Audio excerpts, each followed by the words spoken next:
introduce your cards into the microphone so that we can see if we have a quorum.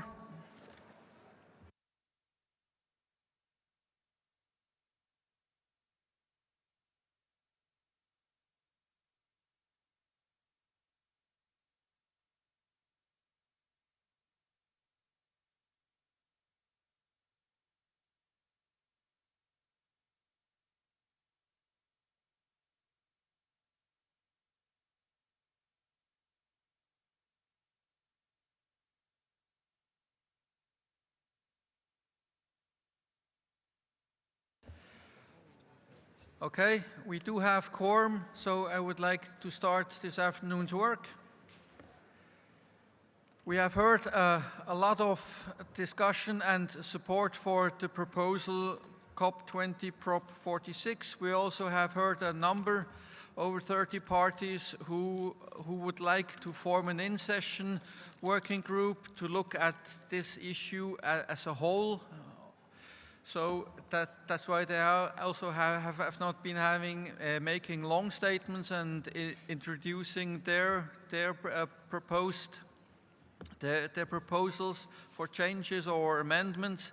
So therefore, now I would like to go, after having heard quite some interventions, I would like to go back to Brazil and ask them how they see what they have heard, how they think we can proceed. So I would like to open the floor to Brazil for an intervention.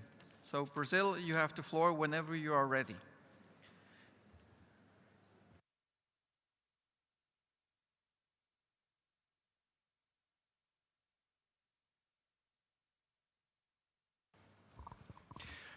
Thank you very much, Mr. Chair.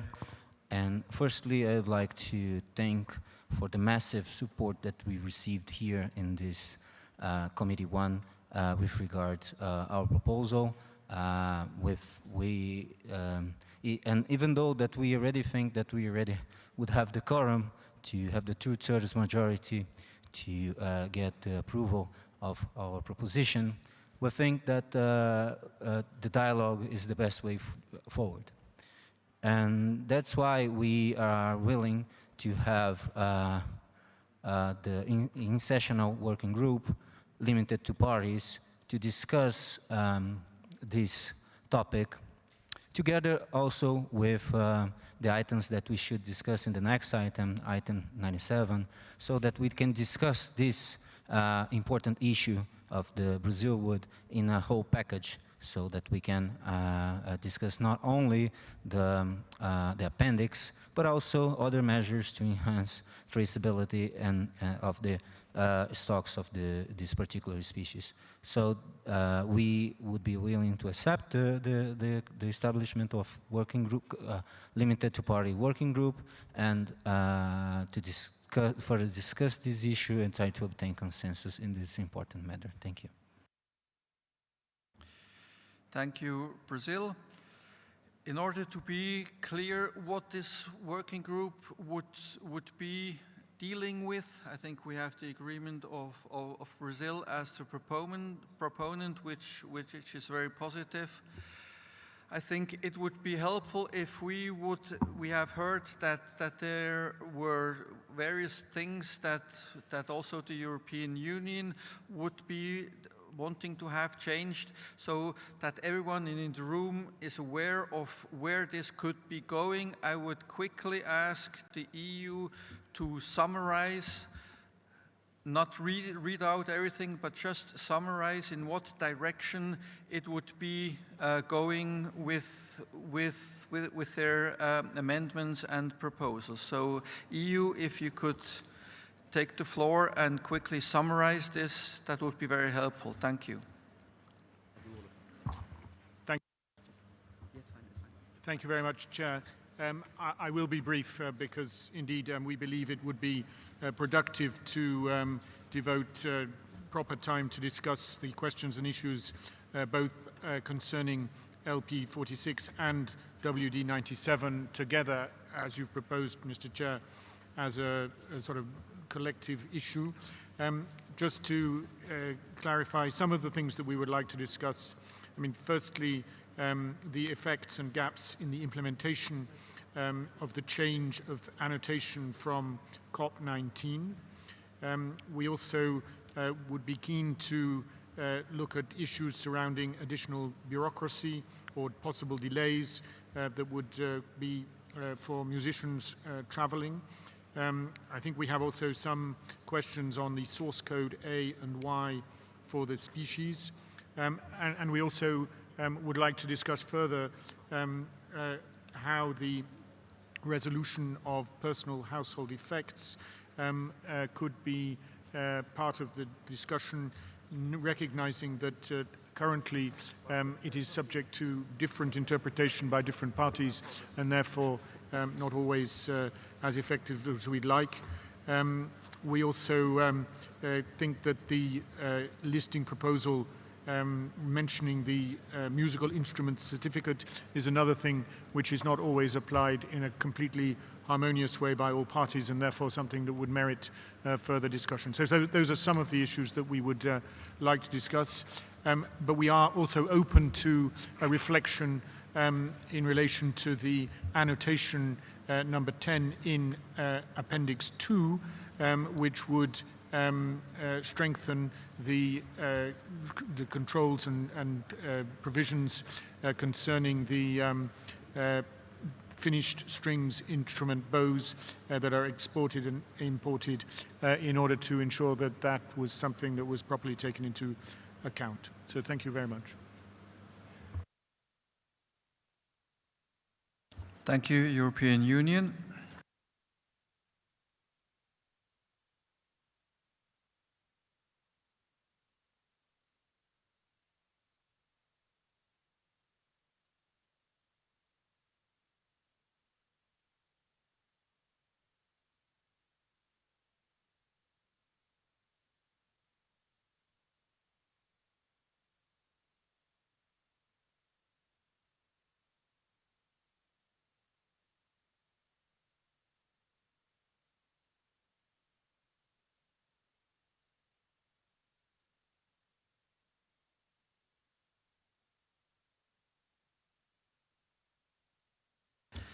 Yes, and also to be quite clear, I would like to ask Brazil to quickly also summarize the areas of concern that or the areas that Brazil is proposing to be looked at in the INFDOC, so that everyone also hears that part. And then when we have heard that, I will open document 97 and then hopefully quickly be able to strike that in-session working group. So Brazil, can you please quickly summarize also what is the basic content of your INFDOC?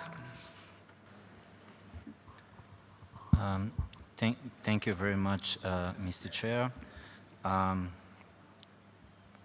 So our InfoDoc, we would like to, as our InfoDoc outlines, we would like to talk about rapid movements of wildlife diagnostic samples and musical instruments. I think this is important discussion during this working group. We think that's also important to have a discussion on resolution 13.7, which is on household effects. We even have a proposal of amendment to that resolution so that to provide legal certainty for musicians to move without having permits. And of course, we would also be happy to have a discussion on the content of item 97, which is Brazilwood. In particularly, we would like to have more assessment on an assessment on national wood stockpiles. We think it's also important that in the case of destination countries, that if they are using legally imported material, we also think it's important to have a discussion on how countries can provide information on stockpiles held by their private facilities. Of course, traceability and identification systems, and a broader discussion on inventory as well. I hope I was clear. If not, I can repeat it again. Thank you. Thank you, Brazil. Perfectly clear. So I see the United States. You have the floor. Thank you, Chair. The United States would just like to make it clear that we also have the similar concerns. We do feel that the EU's description, a summary of the issue, covers it well, and we would like to say that our goal is to try to help, close any loopholes for the potential export of illegally harvested material, while keeping within the confines of the CITES Treaty. Thank you.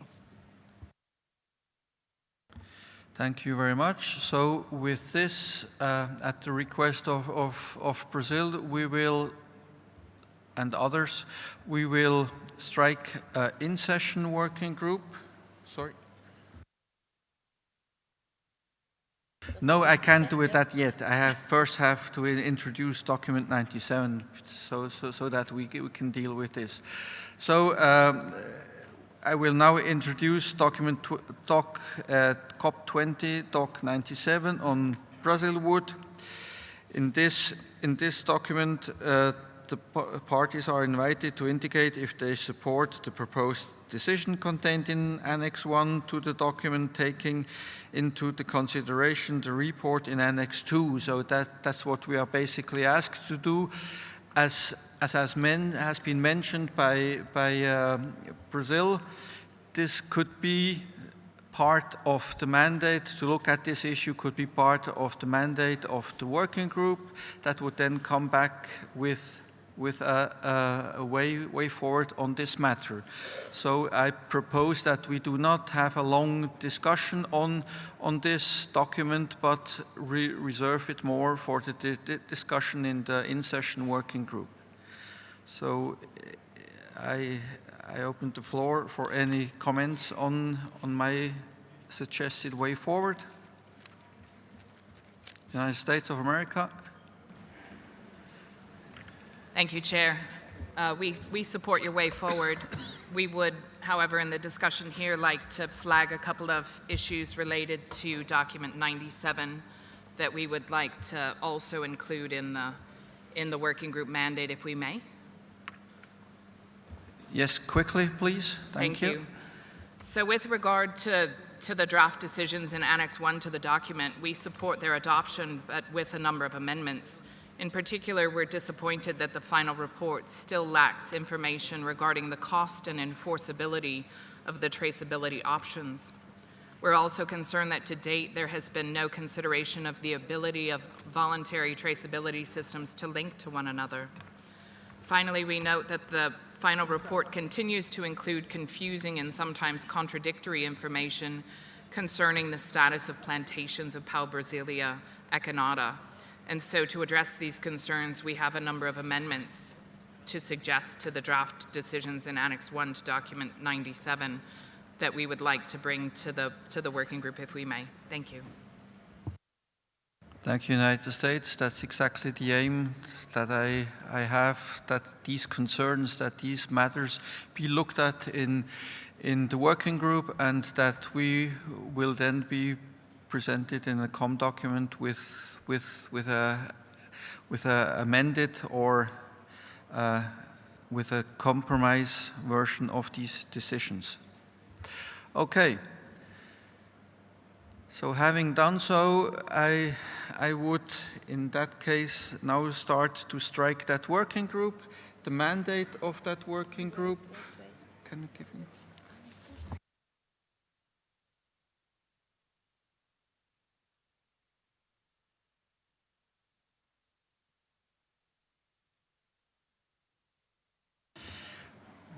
Just a second.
Okay, before I read out the mandate, we have to be clear. Brazil asked for a party-only working group, so you will also have to be considering this when we then strike the working group, and we will have to have agreement on that matter as well. So if you are of the view it should not be party only, you should voice this now so that we can have clear view on that. I see the United Kingdom. Thank you, Chair. I think we'd have concerns about it being a party-only working group. There are many organisations present here that have knowledge and expertise and would be directly affected by changes to the appendix listing, that we think it would be very, very valuable to have them in the room and part of the discussions. Thank you. Thank you. Other views?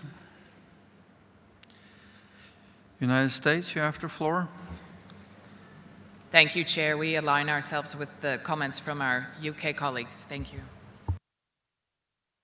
Brazil, you have the floor. Thank you very much, and thank you for the suggestion from the UK and the US. Unfortunately, we cannot accept that because we think that if we include too many stakeholders in this working group, we won't have the result that we want until the end of the COP. We think at this point we should have a limited discussion on the parties that already have very clearly stated what are the main concerns about this specific matter, and we think that this is important to have this discussion limited only to parties. Thank you. What are the views of other parties? This is the exclusion of observers is a pretty rare thing in the CITES forum.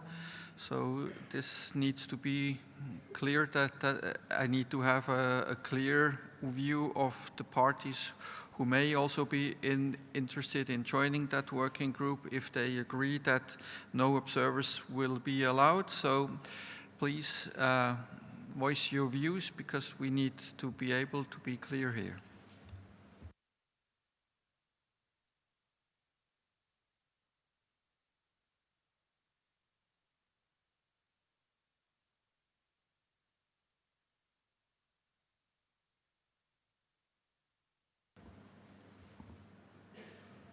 In light of the fact that we have two parties in favor of including observers and one against, I would propose that we do include observers, as is the usual practice in our dealings. I see Brazil and then the European Union. Thank you very much, Mr. Chair. Unfortunately, we are not in a position to accept your proposal. Thank you.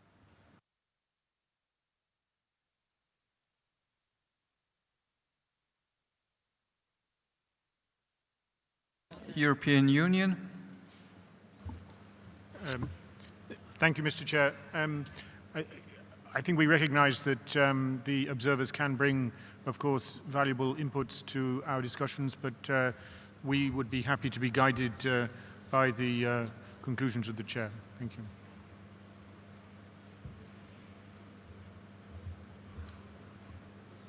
Okay, so I have quite some parties who are in favor of including observers in this working group, so it would be my decision that the working group will include also observers. I see Brazil. Thank you, and sorry again for taking the floor again. As I mentioned before, we are not in a position to accept that, and of course we would bear all the consequences that it may have, and of course, if it's needed to go to a vote, we wouldn't have problem to do that. Thank you.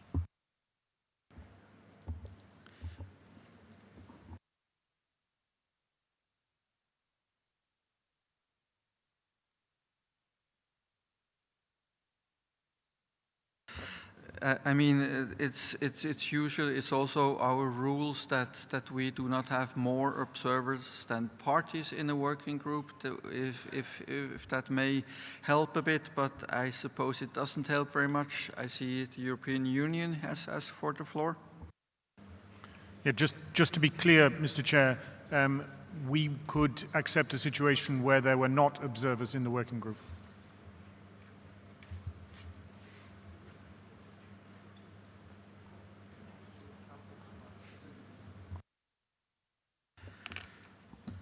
Thank you for that clarification. I understood it differently, so thank you for clarifying that. So I think now we have a majority of parties who would be in agreement with having a parties-only working group.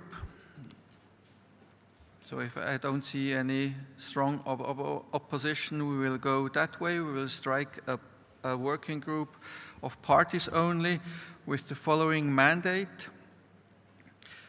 The working group shall take into consideration Proposal 46, document CoP20, Doc 97, and INF document 46, as well as discussions in the session, including the interventions made in the session, and prepare an in-session document presenting recommendations on the way forward with regards to Proposal 46 and the draft decisions contained in both documents, in all three documents.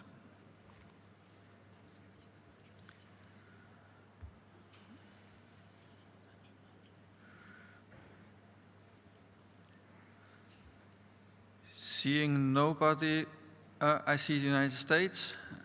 United States. Thank you, Chair.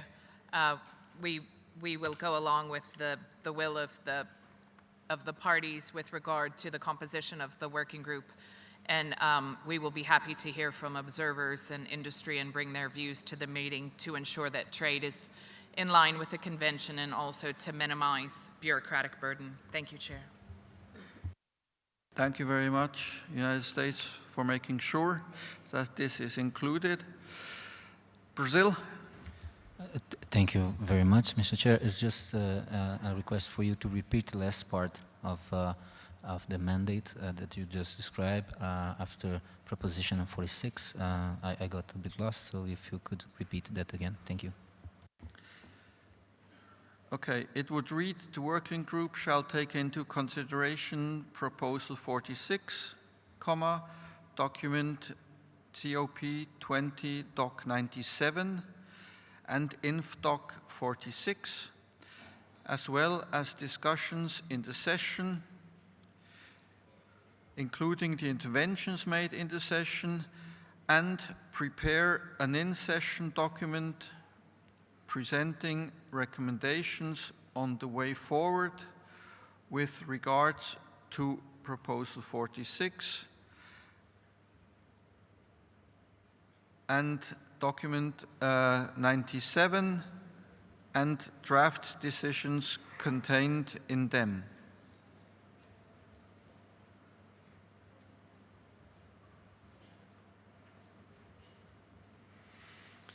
United States. Thank you, Chair. Noting that you've indicated that we would, in the working group, we would consider the contents of an information document that's only available in one working language of the convention, we will look to our Brazilian colleagues to thoroughly explain its contents to the working group so that the parties can fully consider. Thank you, Chair. Thank you very much. I think Brazil will be quite happy to do so, to explain its contents so that everyone is on the same page. Okay, with this we have the mandate. Now we will strike the composition of the working group. So parties wishing to be member of that working group, please press your buttons so that we can have the list of parties.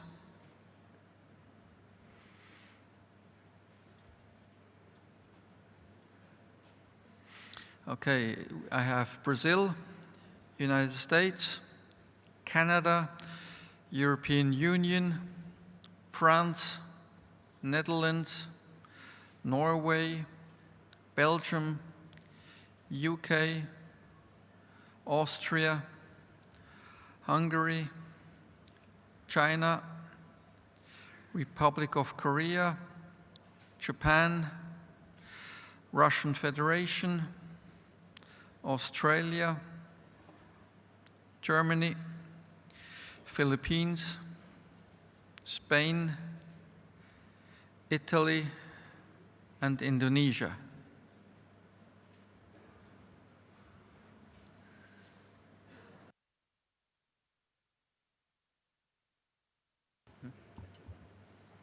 Okay, good.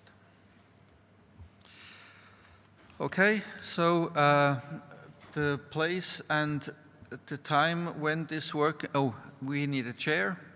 We have already reached out to a possible candidate, being Canada, and we would like to ask if they are in agreement with being chair. I see thumbs up, so thank you very much. So we also have a chair, and the place and time this working group is going to meet will be published on the usual places by the Secretariat. Thank you very much.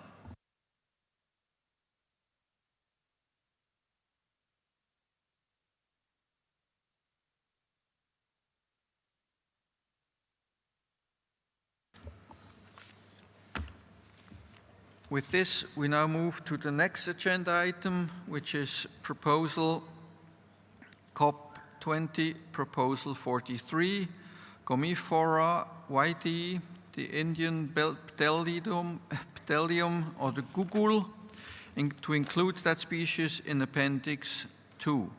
The proposal has been submitted by the European Union, so European Union, you have the floor.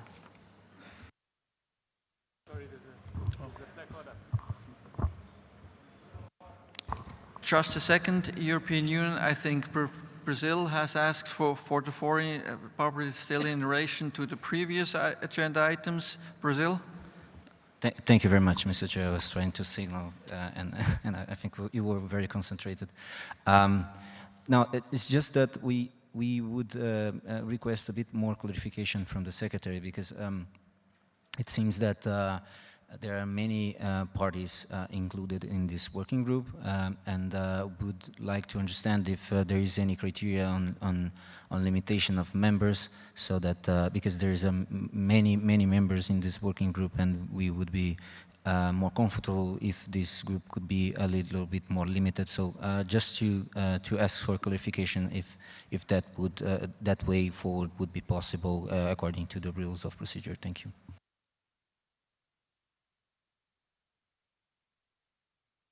Secretary, please.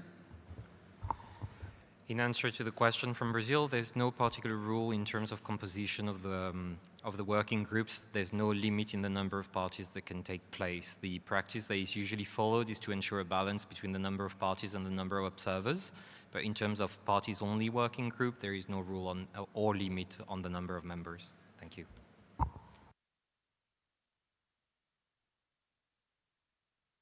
Thank you, Secretariat. So now I think we can move on to Proposal 43, and I would like to ask the EU, the European Union, to introduce that proposal. European Union, you have the floor. Thank you, Chair. I speak on behalf of the EU and its 27 member states. We propose listing of Commiphora wightii in CITES Appendix 2 in accordance with Article 2, Paragraph 2, small a of the Convention. Commiphora wightii is a perennial, slow-growing shrub occurring in India, Pakistan, and Oman.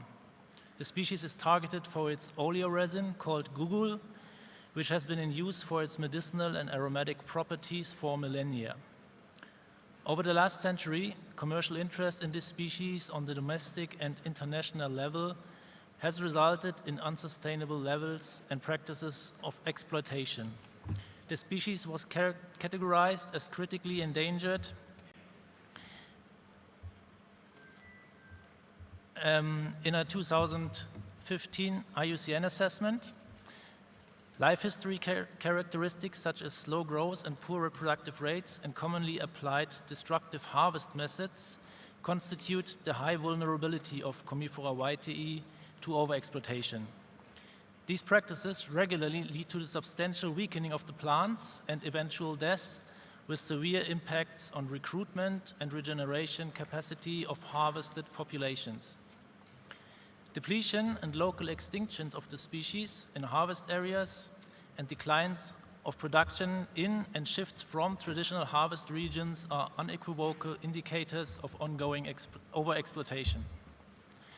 The species is traded in the form of raw oleoresin, semi-processed commodity, and as finished products such as packaged raw resins, powders, capsules, and tinctures, which are globally offered for sale on online marketplaces. Please also take note of information document CoP20 Inf 48, where we provide an overview of finished products in trade. Cultivation projects have been initiated, especially in India. However, challenges associated with large-scale cultivation of the species inhibit sufficient supply of the high global demand from cultivation, and the majority of the trade appears to be wild-sourced. India and Pakistan are the traditional source countries of Commiphora wightii. While trade in the species is yet unmonitored and patterns of trade thus not entirely clear, the annual global demand is estimated to be several hundreds of tons at minimum. We are one of the major import markets for this species and therefore have a special responsibility for ensuring that trade in this resource is sustainable and in line with conservation requirements. Based on our assessment, some national and regional level restrictions are in place for the harvest and trade of Commiphora wightii in India and Pakistan, yet in our view, regulation to control international trade is urgently needed to promote the recovery of the remaining populations and to ensure sustainable use of its resources. Given the substantial conservation concerns outlined before, Commiphora wightii meets the criteria for inclusion in CITES Appendix 2 by satisfying criteria A and B of Annex 2 small a of Resolution Conf 924 Ref CoP17. Considering the results of consultations and the different types of products in international trade, we are open for drafting a meaningful annotation to balance conservation needs and possible implementation and enforcement concerns, in line with Resolution Res 11.21 Ref CoP19 on the use of annotations. Thank you. Thank you, European Union. I now see India. India, you have the floor. Thank you, Chair. India wishes to convey its objection to the proposal with regard to listing of Commiphora wightii in Appendix 2 of CITES on certain grounds, which I am going to mention now. Chair, the proposal 43 Doc 114 refers to the assessment of Commiphora wightii carried out way back in 2014, which predominantly based on the analysis of secondary data and not reflecting the subpopulation estimates. Recent studies by one of our major institutions, Arid Forest Research Institute, Jodhpur, have revealed that a significant population of Commiphora wightii is present in the arid and semi-arid zones of India. It is noteworthy here that India on its own put a ban on export of harvest of wild population in order to let the species revive and reach a level where scientific and sustainable harvests are permissible.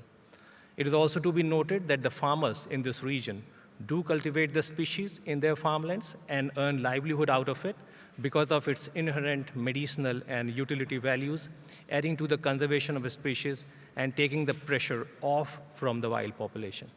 Hence, the current population status of Commiphora wightii in India has not been scientifically represented in CoP20 Proposal 43, which can facilitate an informed and rational decision.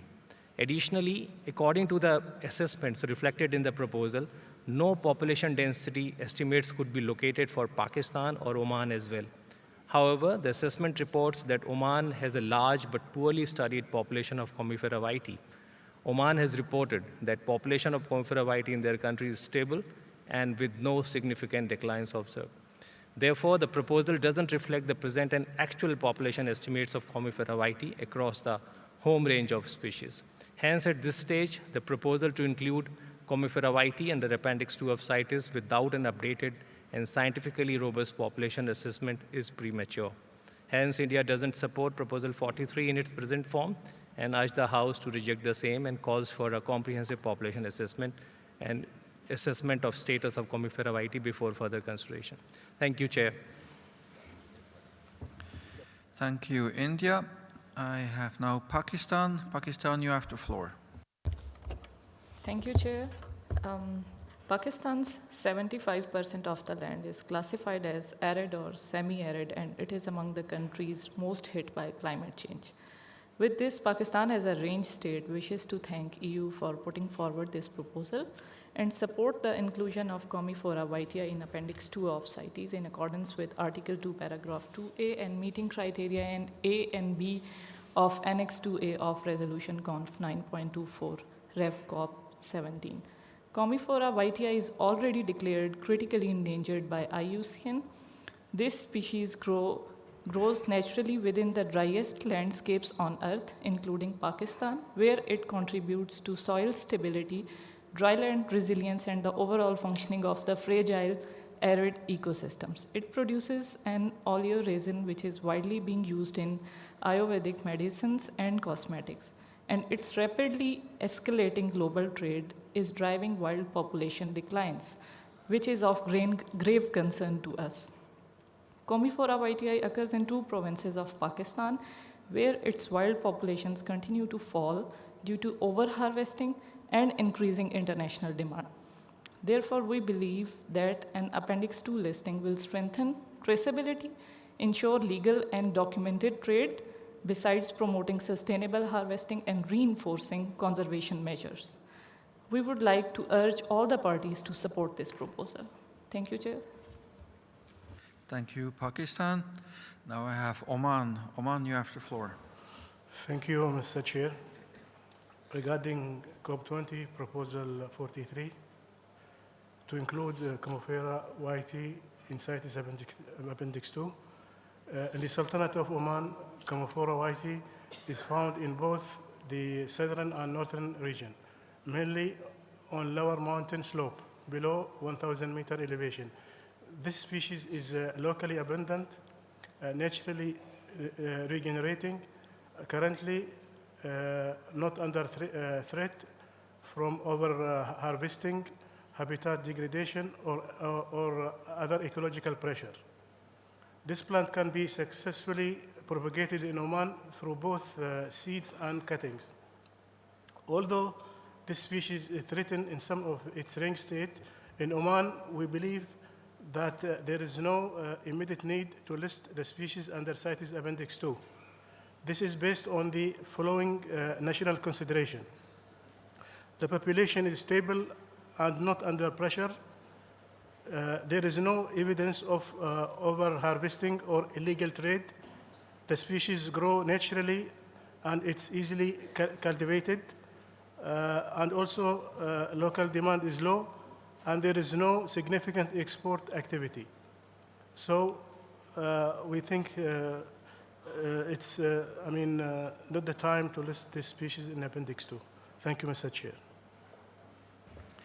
Thank you, Oman. I have China. You have the floor. Thank you, Chair. China has studied Proposal 43 and commends the EU for raising the case as a study for our consideration. However, we express concerns that this listing may not address the species' current difficulties, potentially introducing several problems that overweight any benefits.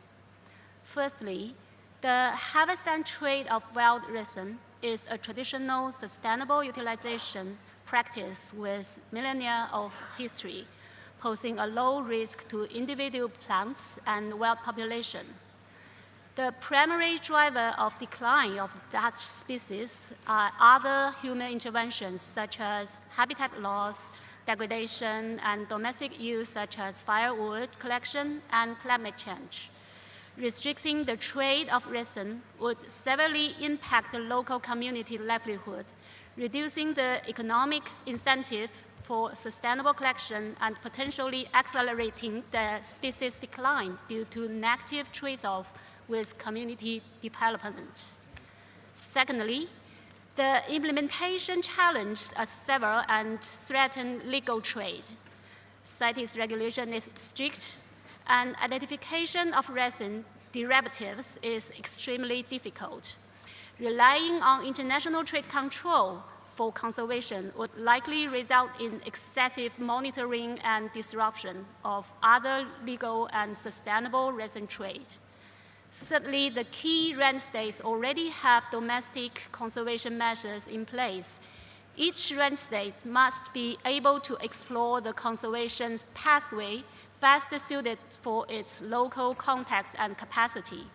We caution against adopting a rigid one-size-fits-all strategy imposed without the full support and capacity of developing countries.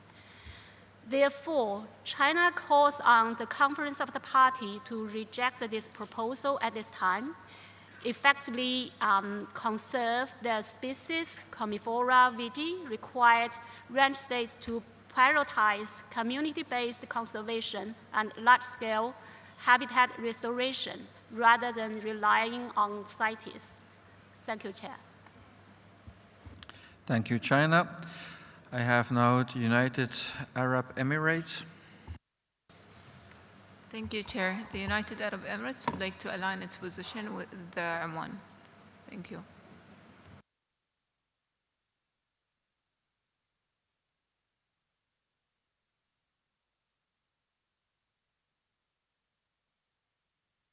I now have Eswatini. You have the floor. Thank you, Chair. Eswatini has listened to the submissions of range states of this tree in particular. We take particular notice of India's opposition as a range state. And India, it would appear, have taken measures to manage the trade within their own country along the lines of promoting sustainable utilization and the long-term conservation of the species.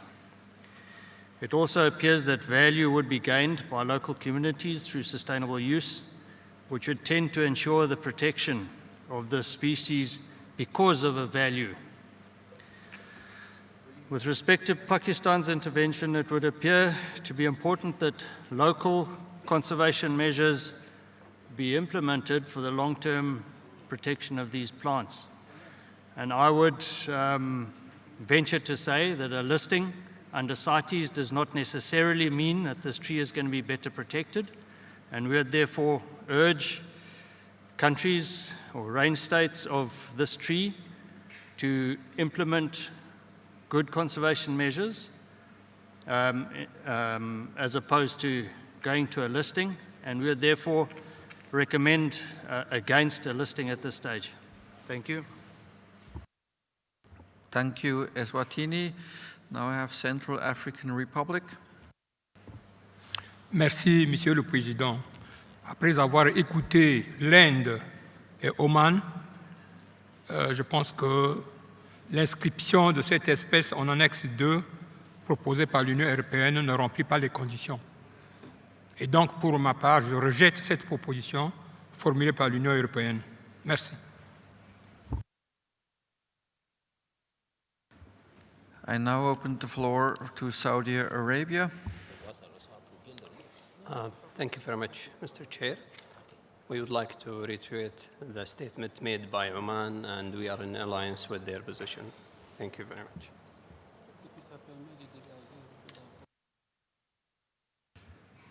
Thank you. Now I have Congo. Merci, Monsieur le Président.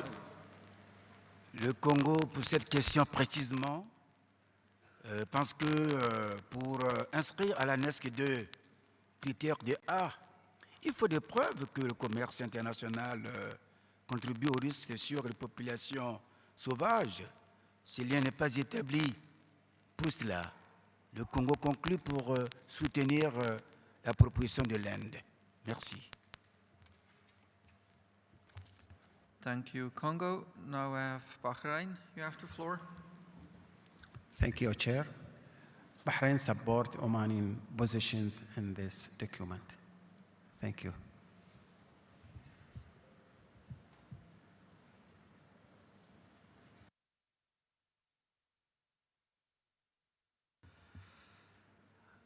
Thank you. Now I have Kuwait. Thank you, Chair. We support Oman in their document as well. Thank you. Thank you. Now I have Sudan. Thank you, Chair. Sudan go align with Oman proposal. Thank you very much. Thank you. Now I have United Kingdom. Thank you, Chair. The United Kingdom supports the proposed listing of this species on Appendix 2 and agrees it meets the listing criteria as set out in the proposal, but we do have some concerns about identification for enforcement officials at the border. A wide range of finished products packaged and ready for retail trade containing this species are for sale globally. To ensure CITES parties' enforcement and implementation efforts focus on trade at the point of first export and higher risk raw ingredients like resins, we would propose an annotation is used to exclude some types of finished products. While we have a preference to use existing annotations where possible, an annotation such as Annotation 2, which excludes all types of finished products packaged and ready for retail trade, may not be suitable for this species, as the definition of finished products packaged and ready for retail trade, as outlined in the introduction to the appendices, could mean raw resins that are packaged ready for retail trade will not need permits. Therefore, a new annotation that exempts some finished products, for example, highly processed products like capsules or tablets and herbal medicines could be suitable, while raw resins would still need permits. We would welcome discussion with other parties and range states on a suitable annotation that will protect this endangered species, but also focus enforcement and implementation on raw ingredients. Thank you. Thank you. Now I have Cameroon. Cameroon, you have the floor. Merci beaucoup, Monsieur le Président. Donc, pour le Cameroun, comme l'a indiqué l'Inde, l'inscription risque d'impacter les moyens d'existence et les filières nationales, notamment cosmétiques, sans apporter de bénéfices pour la conservation et de mettre en péril les pratiques culturelles ancrées dans les savoirs traditionnels. Donc, pour cela, le Cameroun soutient la démarche de l'Inde.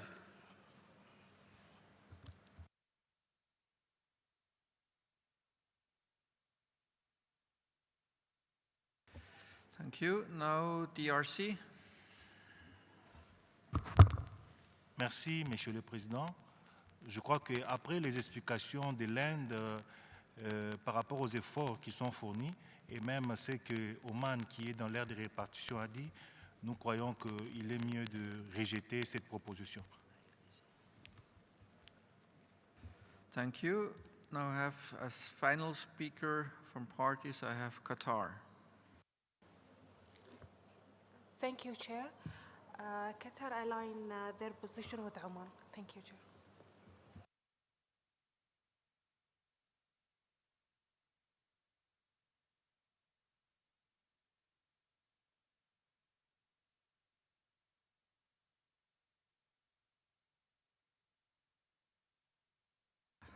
Well, I now open the floor to IGOs and NGOs.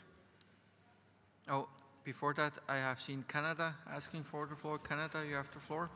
Thank you, Chair. I heard a disagreement between range states about listing this proposal, and I'm curious to hear from them as to whether an annotation that looks at raw resin in a large quantity, would that be something that would be acceptable to range states to try to focus on unsustainable use, but protecting traditional uses? Would that be something that range states would be acceptable towards? Thank you. Thank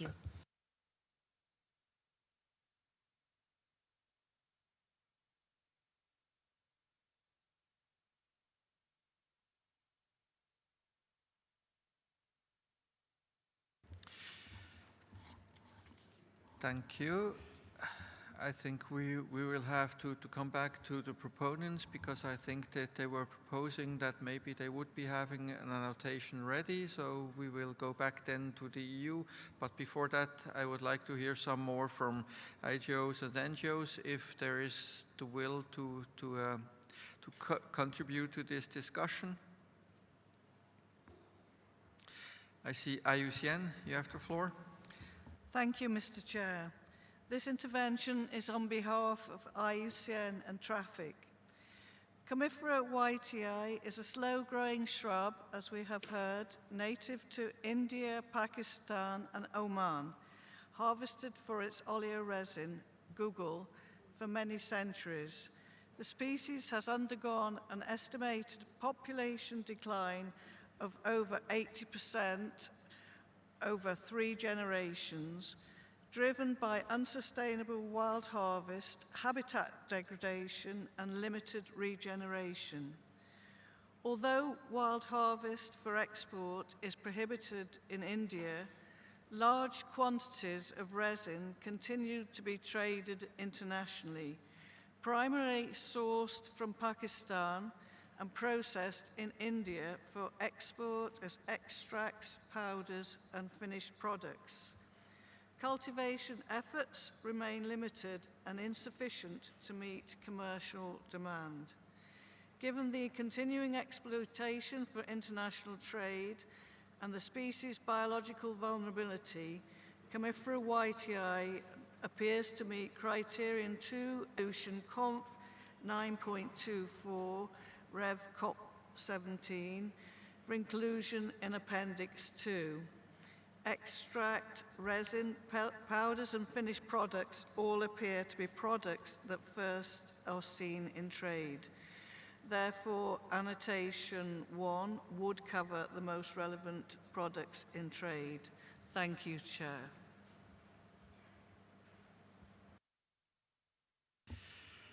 Thank you, IUCN. We have heard this discussion. There is quite some opposition to that proposal.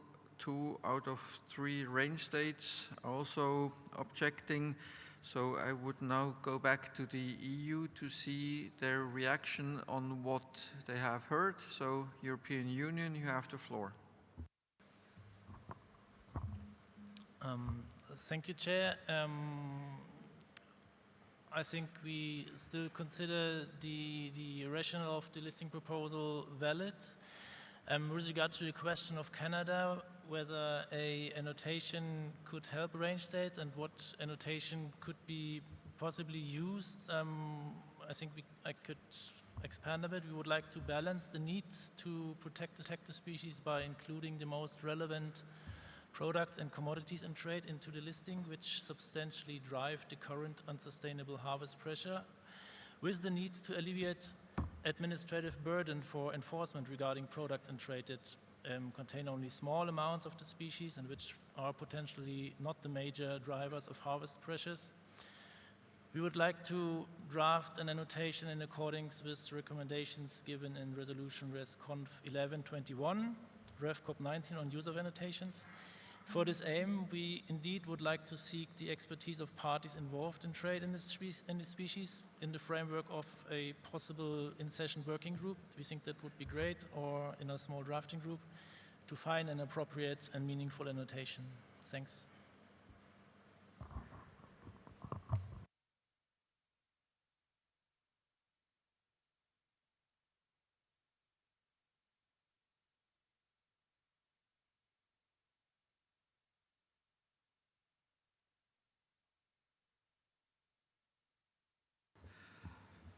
Thank you, EU, for this proposal to have an in-session working group or a drafting group, rather, to look at this issue and try to come up with a annotation that would satisfy the range states as well as the proponents. So I would go to the range states, India, Pakistan, and Oman, if they would be ready to sit together with the EU to find a solution on this via drafting of an annotation. That would be very helpful. So I see India, you have the floor. Yeah, thank you, Chair. I would like to highlight 2-3 things from this document itself.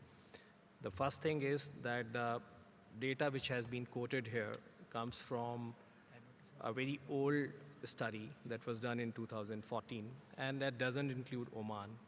So first of all, before the working group sits and discusses, we need to have some data ready regarding the distribution of this species. If we don't have the data about Oman, I don't think the working group can come up with a justifiable annotation. Thank you, Chair. Okay, can I ask Oman and Pakistan if they would be willing to sit together? But I mean, we would need all 3 parties in such a drafting group. I see.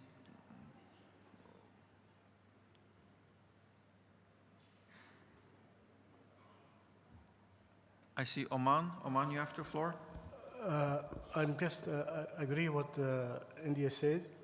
So I think before we are like establishing the working group, the information has to be available. So we can after that we can go forward. Thank you. Thank you. Let me just reflect a bit.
Okay, thank you.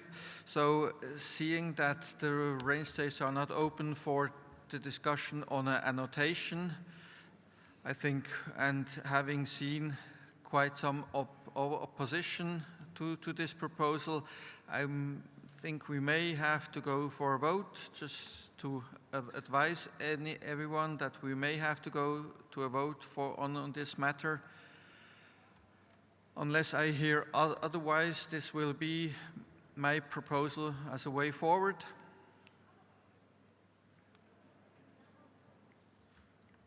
Okay.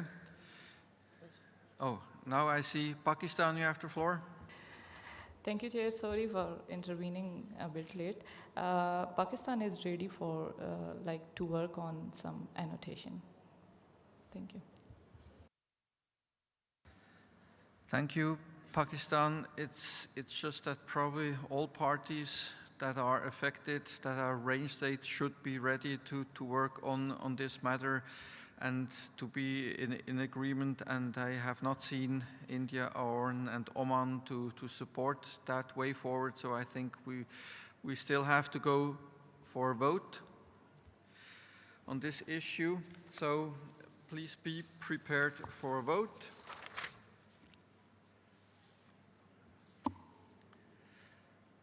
So to remind everybody that during the vote you have to be seated, and I don't want anybody to walking around, so please make sure that the doors are closed and that people do not move around anymore. Okay.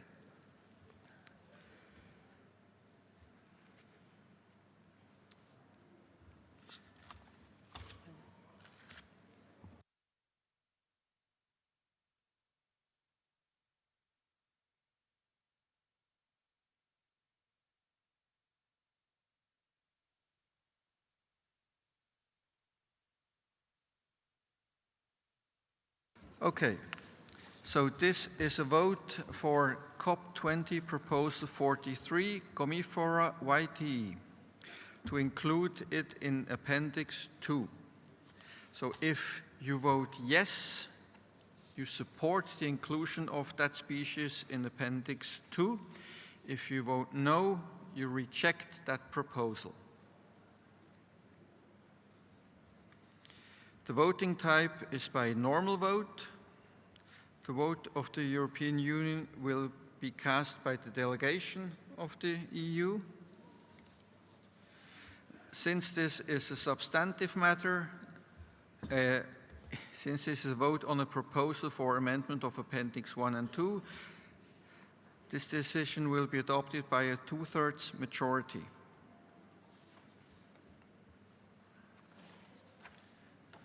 So, technicians, are we ready?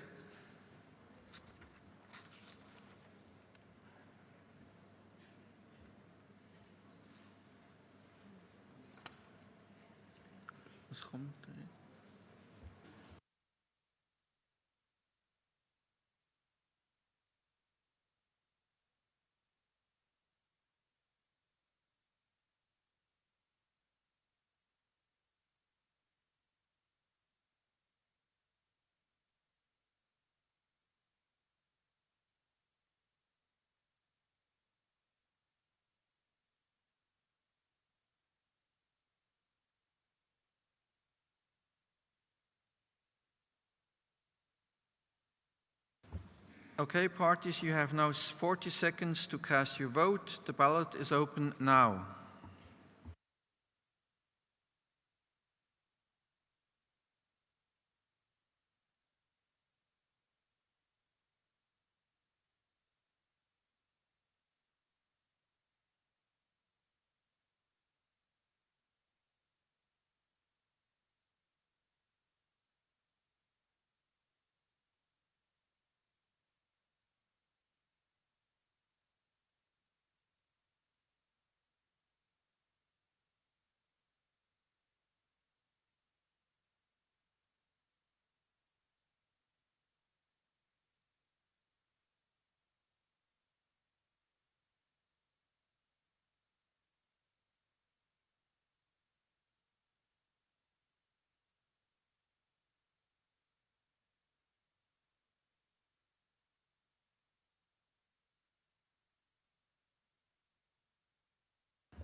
Okay, technician, can you please display the results on the screen? So with 69 votes in favor, 42 against, and 17 abstention, the proposal is rejected.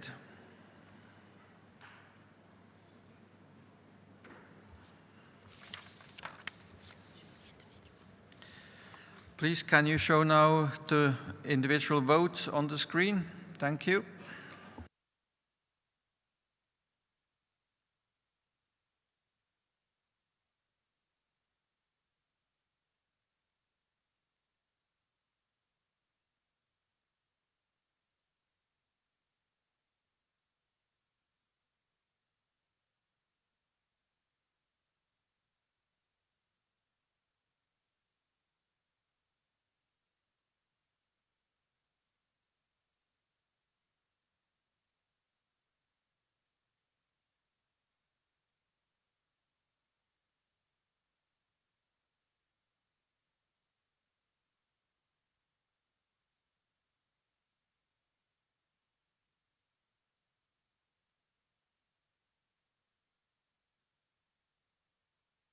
So, thank you. I have Colombia who has asked for the floor. Colombia, you have the floor. Gracias, señor presidente. Tuvimos problemas con la votación y no pudimos votar. Algo sucedió con nuestro sistema de votación. Gracias.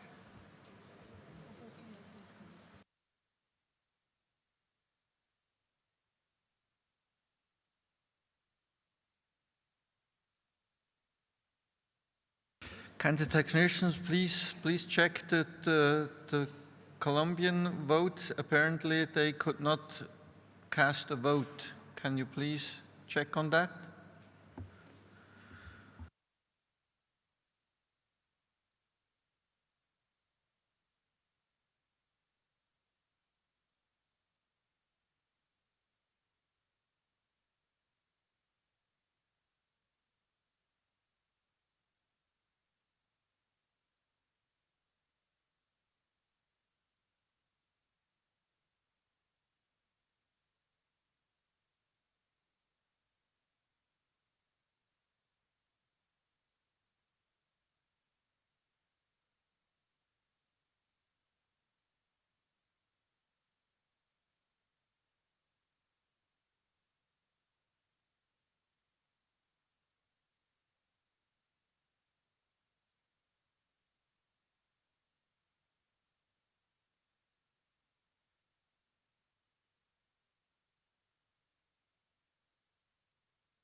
this not having been a secret ballot, may I ask Colombia what they have what they would have voted, so that we can check if it would have? Okay, it showed not present. Did you introduce your card? I guess you did, but they are trying to solve that technical problem, but could Colombia please indicate what they would have voted, so that we can check whether it would have made a change? Colombia? Claro que sí, señor presidente, nos abstendríamos.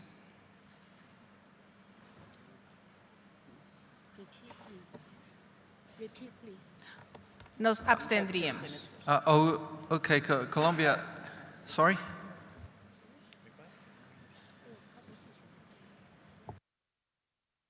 Thank you.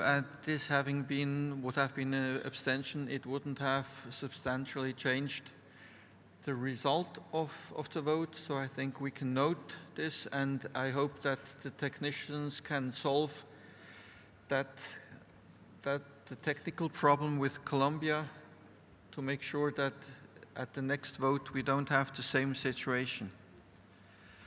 Okay, with this I can conclude Proposal 43 on Commiphora wightii. We now move to the next proposal, which is CoP20 Proposal 45, Afzelia bipindensis, red ducy. The proposal is to delete the populations of Cameroon, the Central African Republic, Congo, the Democratic Republic of Congo, Equatorial Guinea, and Gabon from Appendix 2. To my knowledge, it is Cameroon who will be introducing the document, so Cameroon, you have the floor.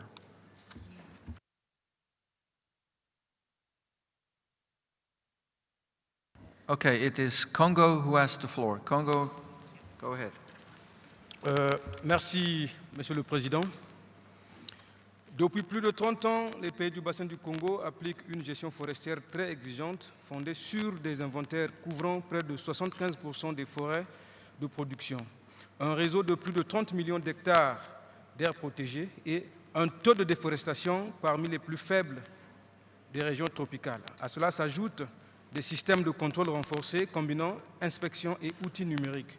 Au Congo, par exemple, un système de vérification de la légalité et son système informatisé sont opérationnels. Ce dispositif solide fournit les éléments essentiels pour évaluer avec rigueur la proposition portant sur Afzelia bipindensis.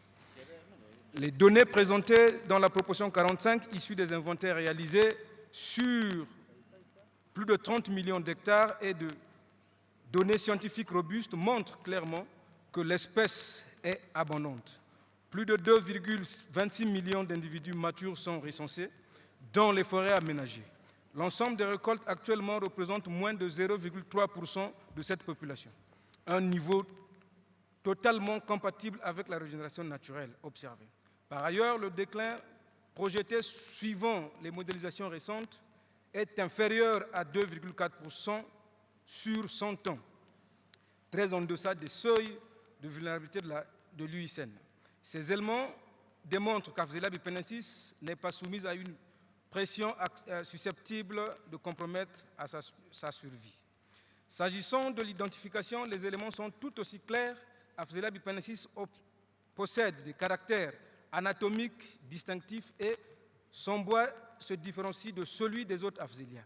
Lorsque nécessaire, des outils comme la génétique ou la chimie du bois permettent de confirmer l'identification.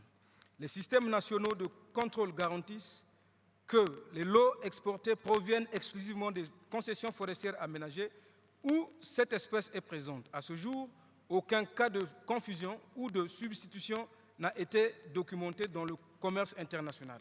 Alors, sans revenir sur les discussions sur le document 102, les réflexions en cours sur les espèces ressemblantes rappellent que ce critère doit être appliqué avec prudence. Cette orientation renforce la pertinence d'un réexamen du statut d'Afzelia qui ne présente aucune menace biologique avérée. En résumé, Afzelia bipindensis est une espèce abondante, bien régénérée et faiblement exploitée, qui ne remplit aucun critère biologique suffisant sur son maintien en annexe 2. Les risques de confusion sont maîtrisés et les systèmes de contrôle forestier en Afrique centrale sont opérationnels. Nous invitons donc tous les autres partis à soutenir la proposition 45. Je vous remercie. Thank you, Congo.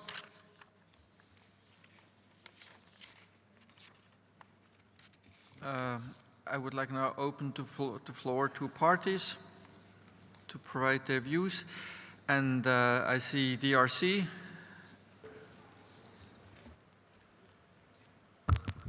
Merci, Monsieur le Président.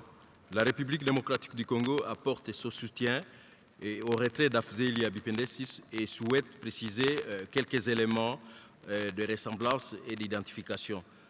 En République démocratique du Congo, l'identification d'Afzelia bipindensis repose sur une combinaison d'éléments convergents, entre autres les caractéristiques du bois maîtrisé par nos services techniques, ainsi que les informations sur la traçabilité qui, en fait, attestent bien l'origine et l'identification de pieds exploités.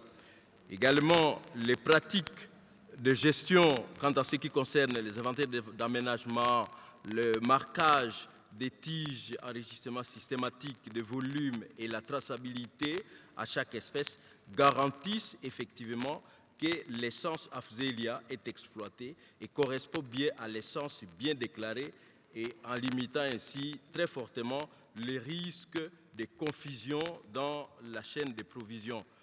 Et une doute devrait apparaître en bout de chaîne des méthodes les plus avancées, soit par exemple l'analyse chimique, spectrométrique ou l'ADN existent et pourraient être bien mobilisés pour que les pays importateurs s'ils les jugent nécessaires. Lors des discussions du document sans aider plus tôt, nombreuses parties, par exemple, ont rappelé que le critère de ressemblance est parfois appliqué trop largement et qu'il doit reposer sur une évaluation réelle du risque et non sur les présomptions générales. Dans le cas précis d'Afzelia bipindensis, l'identification est fiable, maîtrisée et utilisée en routine.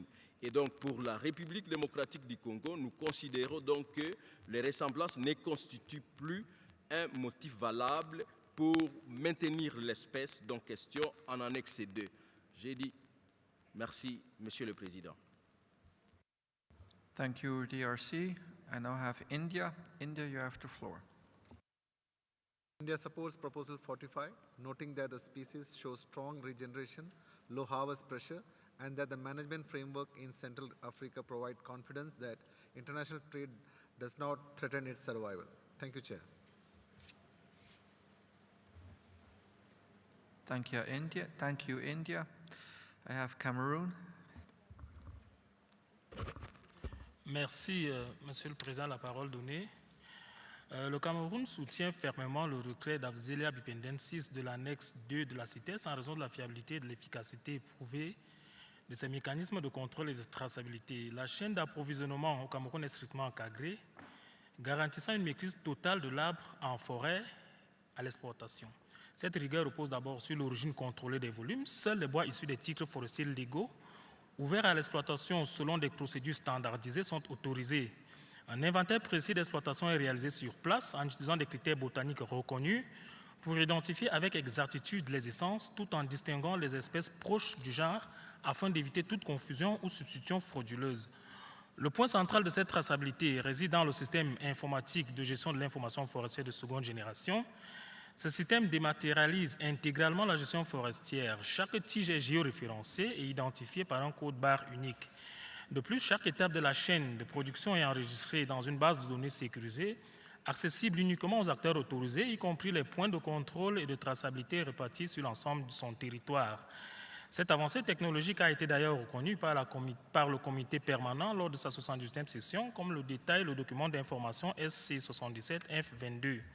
En résumé, le dispositif de traçabilité des bois camerounais, il faut dire qu'il est généralisé dans l'ensemble des pays d'Afrique centrale, ce n'est pas l'apanage du Cameroun. Il rend superflu, à notre sens, toute inscription supplémentaire d'Afzelia bipindensis en annexe 2. Une telle mesure, nous le pensons, n'apporterait ni protection supplémentaire ni efficacité accrue, mais alourdirait les procédures commerciales responsables au détriment d'un secteur légal et contrôlé. Je vous remercie. Thank you, Cameroon. I see now Burundi. Merci, Monsieur le Président, de la parole. Le Burundi, en tant qu'auteur de la proposition, estime que les données scientifiques montrent que l'espèce est abondante, stable et que le commerce international ne constitue pas une menace. Vu que les États d'Afrique centrale appliquent une gestion durable et disposent de systèmes de traçabilité numérique assurant un contrôle complet de la forêt au port, le Burundi considère que les critères de l'annexe 2 ne sont plus remplis et soutient la suppression de l'espèce de l'annexe 2 telle que présentée par le Congo au nom des pays de la répartition de l'Afrique centrale. Merci, Monsieur le Président. Thank you, Burundi. I now have the European Union. Thank you, Chair. I speak on behalf of the European Union and its member states. We acknowledge the ongoing efforts by Central African countries to enhance sustainable forest management practices, particularly regarding CITES-listed timber species. There have been noted developments in the NDF-making process, as referenced in Notification 2025/56, as well as adjustments in national forest laws of CITES-listed species, including amendments to legal forestry parameters. Alongside the proponents, we recognize the administrative burden associated with the listing of these species. However, we maintain the position held at COP19 that Afzelia bipindensis meets criterion B of Annex 2A in its own right due to ongoing trade and continued declines within its range. The species has been listed as globally vulnerable since 1998 with no notable population recovery. Mature trees are still rare, averaging only 0.2 stems per hectare, and trade volumes remain high. Afzelia species continue to present challenges in differentiation based on morphological traits and wood anatomy when observed in the field. This indicates that the lookalike criterion remains to be applicable to the genus as a whole. While the species can be distinguished from other species using laboratory testing, the availability and feasibility of such testing for enforcement authorities remains low, both in importing and exporting countries. Afzelia SPP also remains to be traded under one or several trade names, making distinction based on available documents challenging. We thus question the possibility of a split listing for this genus, as this would result in significant enforcement issues. We therefore oppose the deletion of the species population from Appendix 2 and hope to find a common way forward together with the range states towards finding solutions and facilitating the implementation of the listing of this genus on Appendix 2. Thank you, Chair. Thank you, EU. Kenya, you have the floor. Thank you, Chair. Kenya does not support the deletion from CITES Appendix 2 of the populations of Afzelia. We are concerned that it's a little bit too early to delist the species just after its listing in Appendix 2 with Annotation 17 at the 19th Conference of the Parties held in Panama in 2022. Kenya is of the view that there's need to monitor further the trade data that will inform the trends and subsequently the decision to delist or not in subsequent COPs. The proposed action will result, just like EU has said, into split listing of populations of West Africa, East Africa, and Southern Africa, leading to enforcement complications. Kenya does not, therefore, Kenya notes that there is need to take into account the fourth element of precautionary principle criteria for listing species in the appendices so that we do not come up in the subsequent COP to list the species again. Thank you, Chair. Thank you, Kenya. And now have Equatorial Guinea.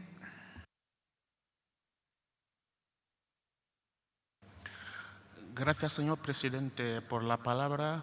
Y por ser la primera vez que intervenimos en este Comité 1, quisiera aprovechar la ocasión para agradecer al pueblo y al gobierno de Uzbekistán por la acogida y las atenciones hospitalarias reservadas a las delegaciones.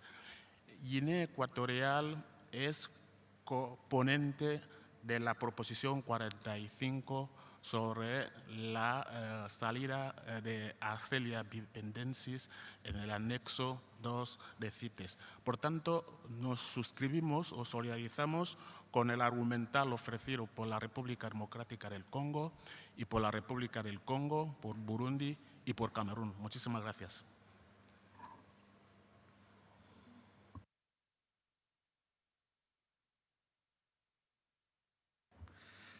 Thank you. Now I would open the floor for Tanzania. Tanzania, you have the floor.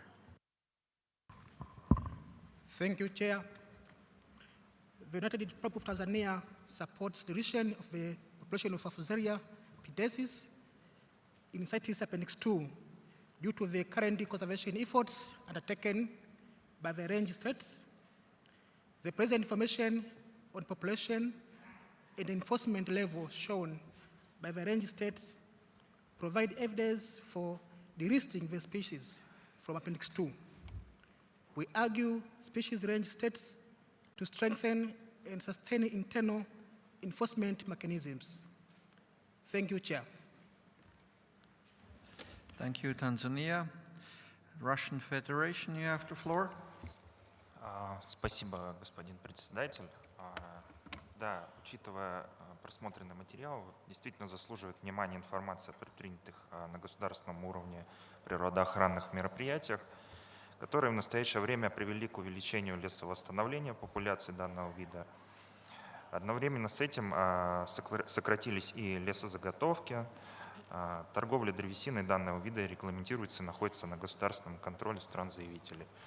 На основании изложенного мы считаем возможным поддержать предложение по исключению популяции из второго приложения. Спасибо.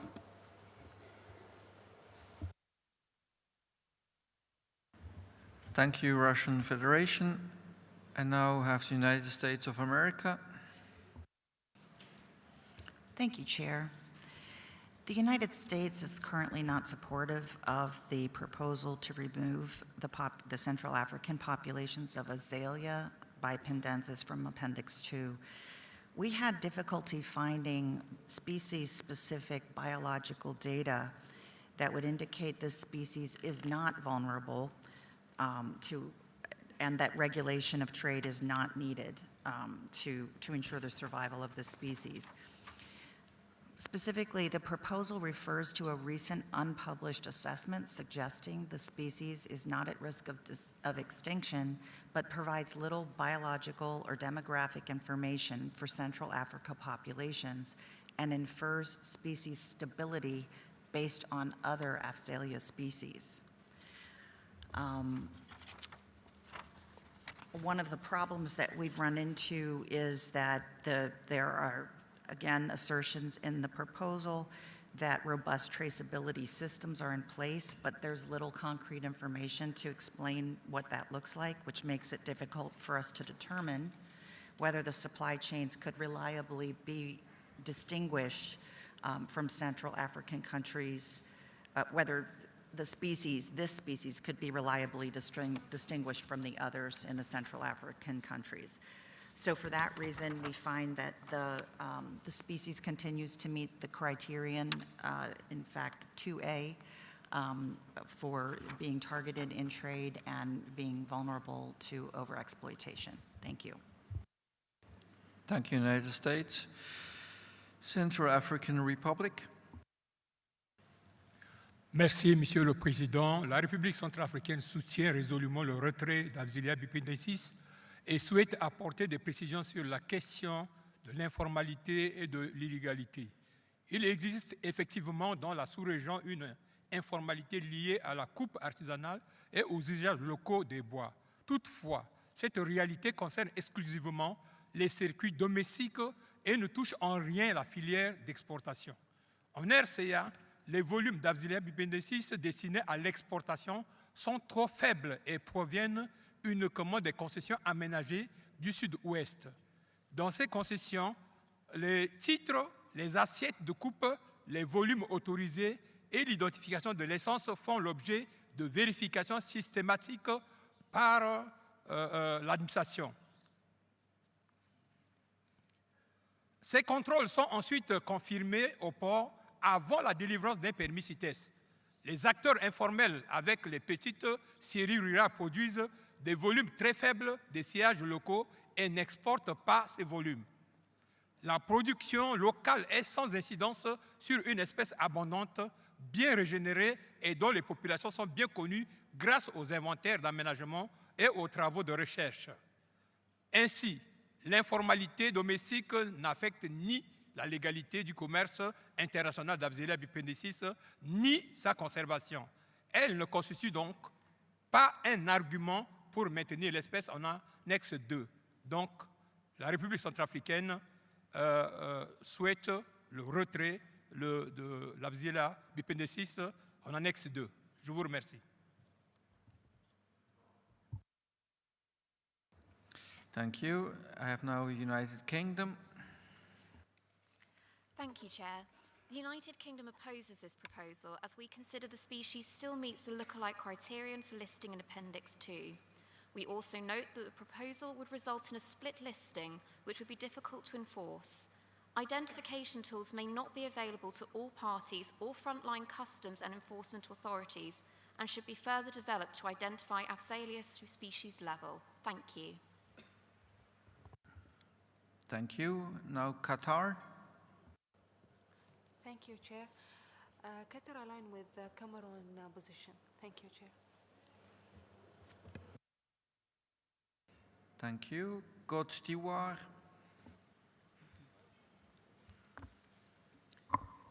Merci, Monsieur le Président.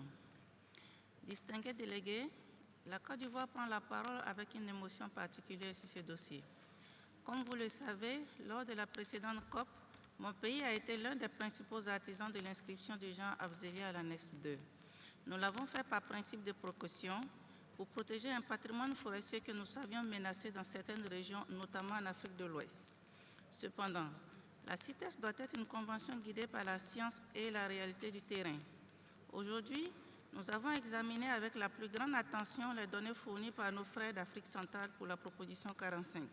Les faits sont là, ils sont rassurants. Contrairement à la situation que nous connaissons en Afrique de l'Ouest, les populations d'Afzelia bipindensis dans la région d'Afrique centrale sont florissantes. Plus de 2,26 millions d'arbres matures, une régénération naturelle assurée et un taux de déclin quasi nul sur un siècle. Cela prouve que le plan d'aménagement et la gestion rigoureuse mis en place par le Congo et ses voisins fonctionnent. Les techniques de reconnaissance développées par ces pays pourraient peut-être être diffusées aux autres parties. Si nous voulons encourager les États à bien gérer leurs forêts, nous devons savoir reconnaître quand les objectifs de conservation sont atteints. Maintenir des restrictions inutiles sur des populations saines décrédibiliserait notre combat pour les espèces réellement menacées. Par cohérence scientifique et par souci de justice, envers les efforts de gestion durable de la région, la Côte d'Ivoire soutient le retrait de ces populations spécifiques de l'annexe 2. Et nous invitons toutes les autres parties à soutenir la proposition 45.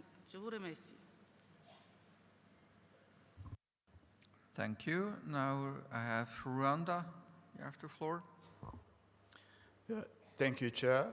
Rwanda notes concerns raised by opposing parties regarding the proposal. However, looking at the indicators of the species, perhaps there could have been an oversight of the data that led to listing of the species, and then also considering the efforts of the Central African countries for the conservation of this species, and including traceability system that has been improved, Rwanda recommends approval of the proposal. Thank you. Thank you. Now I have Gabon. Merci, Monsieur le Président. Le risque de confusion entre espèces d'Afzelia est maîtrisé. Afzelia bipindensis présente des caractéristiques anatomiques distinctives, bois, écorce, feuilles. qui se différencie nettement d'Afzelia africana, espèce de savane, et des autres Afzelia d'Afrique australe. En pratique, l'identification repose surtout sur l'origine contrôlée et documentée. Les systèmes de traçabilité lient chaque lot à une concession, une assiette de coupe et un inventaire précis.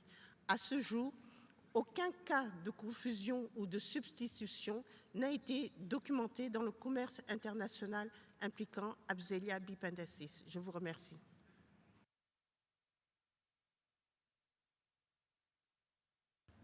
Thank you. Now I have Canada, and then Lesotho, and then I close the list. So Canada, you have the floor. Thank you, Chair.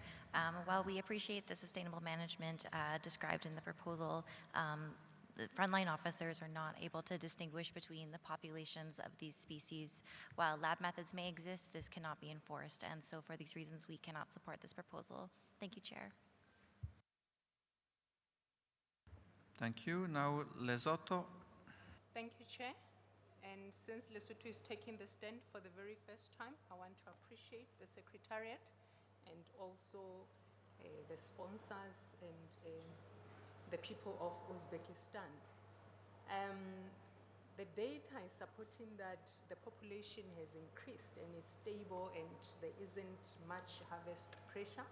So we want to support DRC's proposal. Thank you. Okay. Congo, I have closed the list. I do think I know where you are coming from, so I would now open the floor to IGOs and NGOs, if they want to take the floor. I see IUCN. IUCN, you have the floor.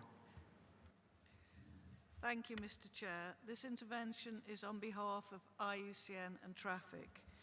Afzelia bipindensis is a widespread Central African timber species occurring at moderate densities with good regeneration reported in managed concessions and a large population of mature trees. Non-detriment findings and export quotas have been published for several range states. Some populations may no longer meet the criteria in Annex 2A of Resolution Conf 9.24 Rev CoP17.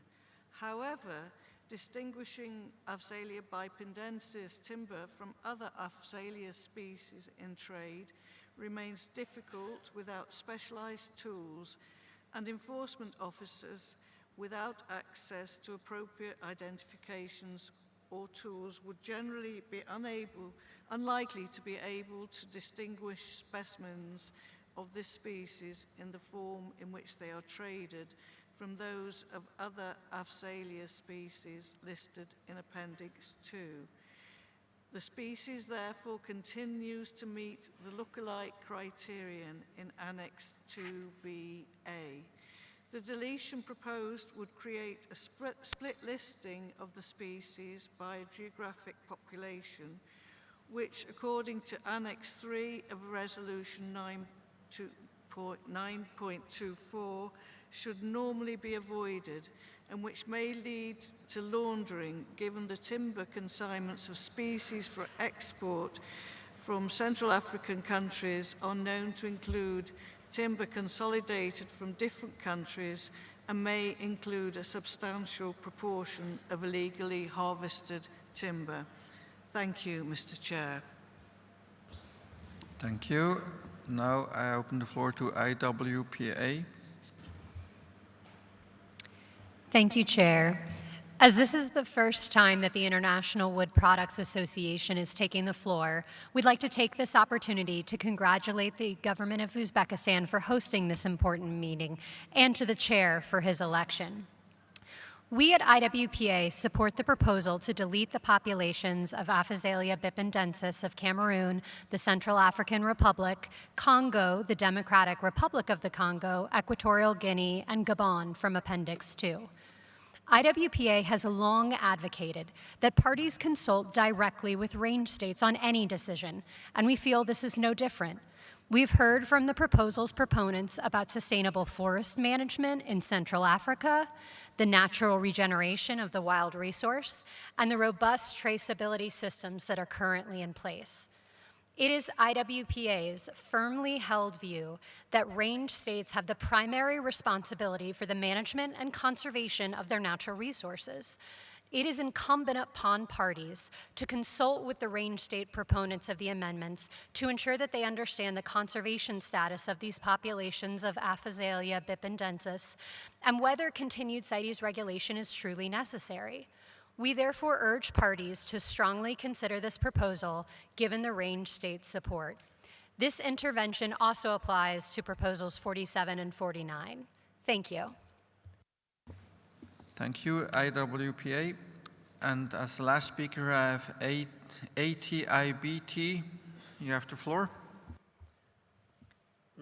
Merci, Monsieur le Président, pour nous avoir passé la parole. La TIBT souhaite apporter son soutien à la proposition 45 visant le retrait des populations d'Afzelia d'Afrique centrale. En élément, juste pour réagir rapidement sur les éléments scientifiques et les données disponibles qui ont été soulevées par les États-Unis. En Afrique centrale, particulièrement, un collectif scientifique a été mis en place depuis plusieurs années. Ce collectif a développé un réseau de dispositifs permanents qui compile des données sur l'écologie et la croissance et la mortalité des arbres dans un ensemble de dispositifs regroupés au sein du collectif d'INAFAC depuis plus d'une quarantaine d'années. Ces données sont disponibles et actuellement, la TIBT, ensemble avec les pays d'Afrique centrale, collabore avec notamment l'UICN et d'autres membres pour le développement de méthodologies visant à analyser, sur base de données d'inventaire et d'aménagement, le statut de conservation d'un ensemble d'espèces. Donc sur cette base, nous confirmons que les données actuelles mettent en évidence un bon niveau de régénération des populations d'Afzelia et sur cette base, nous confirmons notre soutien à la proposition 45. Je vous remercie.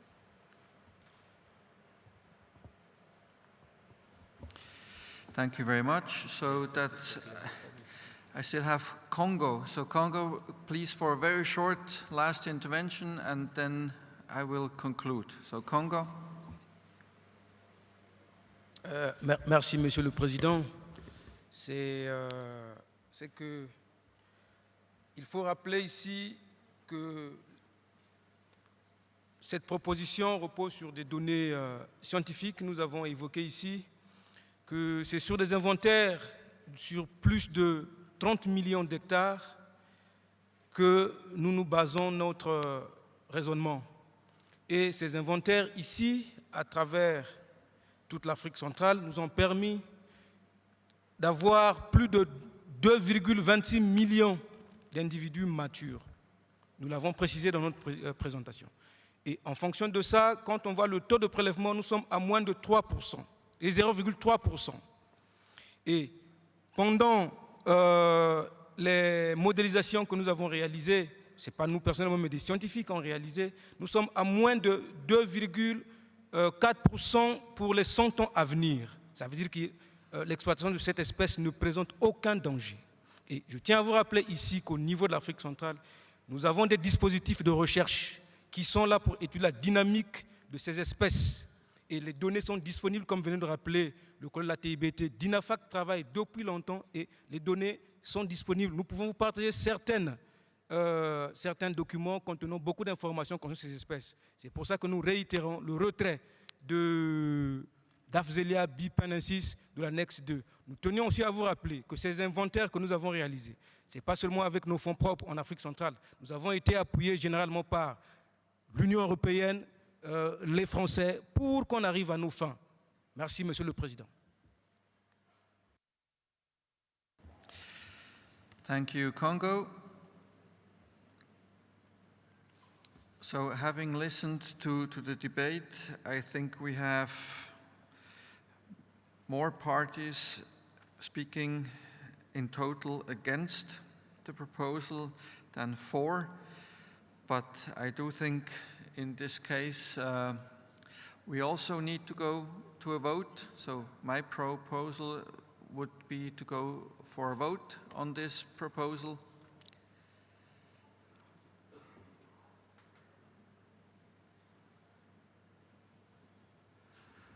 Okay, so please get ready for a vote.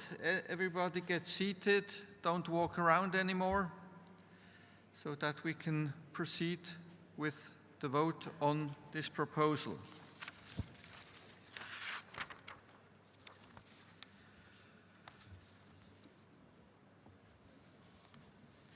So this is a proposal, this is a vote for proposal number 45 on Afzelia bipindensis to delete the populations of Cameroon, the Central African Republic, Congo, the Democratic Republic of Congo, Equatorial Guinea, and Gabon from Appendix 2.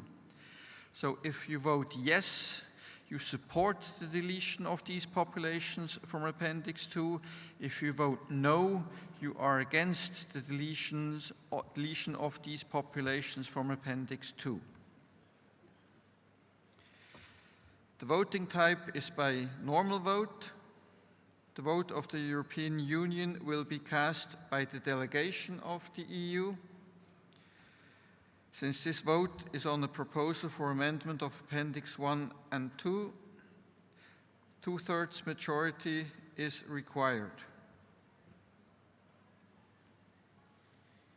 Technicians, are you ready?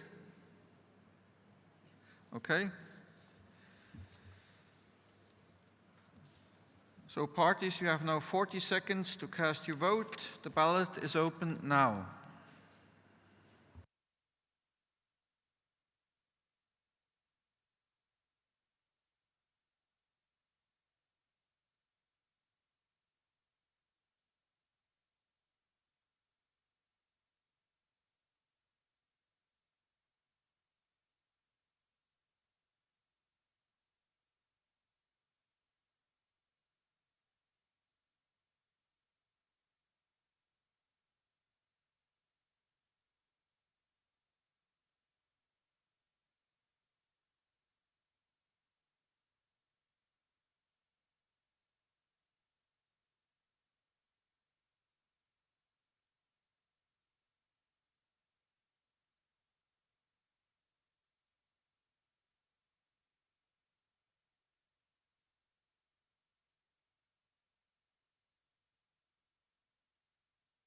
Can you please display the results on the screen?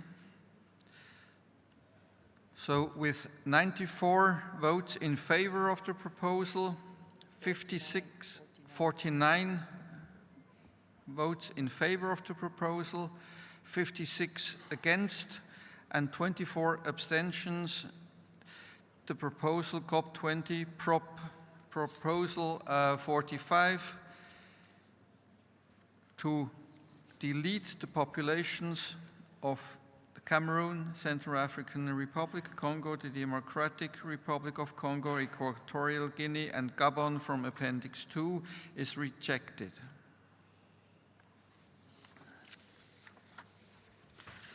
So could you please display the individual votes? Thank you.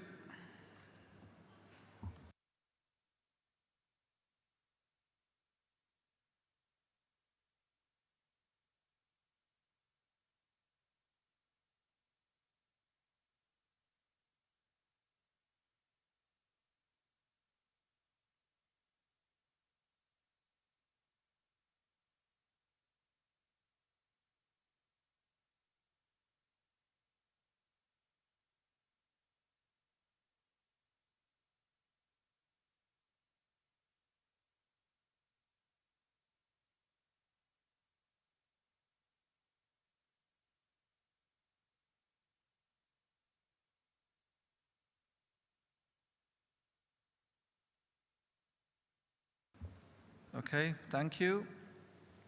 So with this, we move now to the next proposal, which is CoP20 Proposal 47 on Pterocarpus soyauxii, Paduk. And this is a proposal to delete the populations of Pterocarpus soyauxii of Angola, Cameroon, the Central African Republic, Congo, the Democratic Republic of Congo, Equatorial Guinea, and Gabon from Appendix 2. So I would like to ask Gabon to present this proposal. Gabon, you have the floor.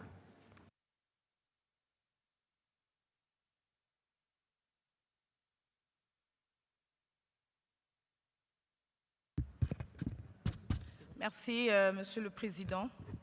Je m'exprime donc au nom des pays d'Afrique centrale, co-auteurs de la proposition considérée. En 2022, lors de la COP19, l'inscription des populations africaines de Pterocarpus SPP à l'annexe 2 avait été adoptée sur la base combinée de critères B de l'annexe 2A et du critère A de l'annexe 2B relatif aux espèces semblables. Les préoccupations étaient liées au risque de confusion, principalement commerciale, avec d'autres espèces du genre, telles que Pterocarpus erinaceus et Pterocarpus tinctorius, plutôt que sur des signaux alarmants concernant l'état de conservation des populations d'Afrique centrale. La présente proposition vise à retirer de l'annexe 2 uniquement des populations de l'espèce Pterocarpus soyauxii qui sont situées au Cameroun, au Congo, au Gabon, en Guinée équatoriale, en République centrafricaine et en République démocratique du Congo. La question, Monsieur le Président, n'est pas donc de retirer le paddock d'Afrique de la CITES, mais de considérer les situations régionales au sein de l'aire de répartition.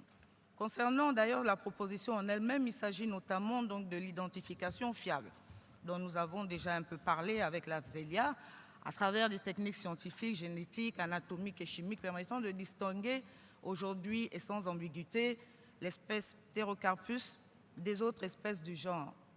Une aire de répartition qui est distincte.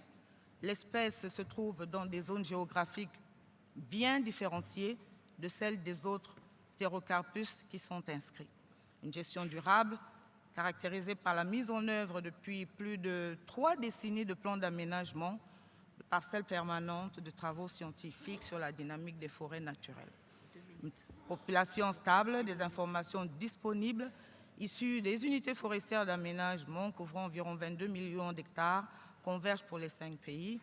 Pterocarpus soyauxii y apparaît comme une essence de forêt dense, humide, largement répartie avec une bonne génération et une population totale estimée à plus de 18 millions d'arbres matures pour l'ensemble des pays. Un commerce contrôlé, la majorité des exportations sont légales et traçables et le commerce illégal reste marginal. Les systèmes de traçabilité garantissent quant à eux l'origine, l'identification du bois commercialisé. Sur le plan de la conservation, Pterocarpus est largement représenté. Il convient également de noter nos faibles taux de déforestation. Monsieur le Président, il est vrai que l'inscription en annexe 2 n'exclut pas le commerce, mais dans notre sous-région, nous avons dû faire face à de longs délais pour obtenir des permis d'importation de certains pays et conduit à l'asphyxie de nos filières. Pour finir, le document que nous vous soumettons s'inscrit pleinement dans la résolution Conf 9.4 et dans l'esprit de précaution lorsque le commerce international ne menace pas la survie d'une espèce. Ce sont les systèmes nationaux et régionaux de gestion durable qui ont vocation de prendre le relais.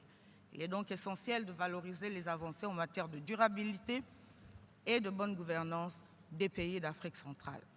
La CITES, elle doit rester un instrument de réponse aux risques et non un mécanisme permanent de gestion durable et de gestion forestière. Je vous remercie. Thank you, Gabon.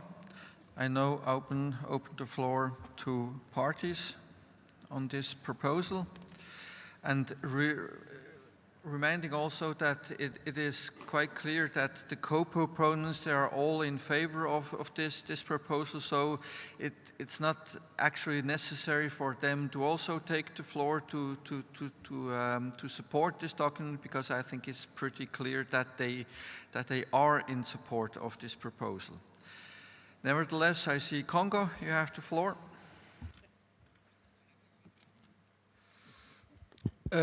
Merci, Monsieur le Président. C'est vrai, le Congo est co-auteur et nous ne venons pas pour nous opposer. Au contraire, nous venons pour soutenir notre position et dire que le Pterocarpus en Afrique centrale pousse exclusivement et est présent dans les massifs de forêts denses humides, totalement séparés des savanes soudaniennes, où poussent Pterocarpus et Rhinaceus, et de savanes de Mimiombo, où pousse le Pterocarpus tinctorius. Les aires de répartition sont totalement disjointes et les filières ne se rencontrent pas. Et les routes commerciales sont totalement séparées. Le Congo réaffirme que l'identification du Pterocarpus soyauxii repose sur une combinaison d'éléments convergents, les caractéristiques du bois maîtrisées par les services techniques, les données de traçabilité qui attestent l'origine exacte de l'eau exportée, ainsi que la connaissance précise de l'aire de répartition propre à l'espèce d'Afrique centrale.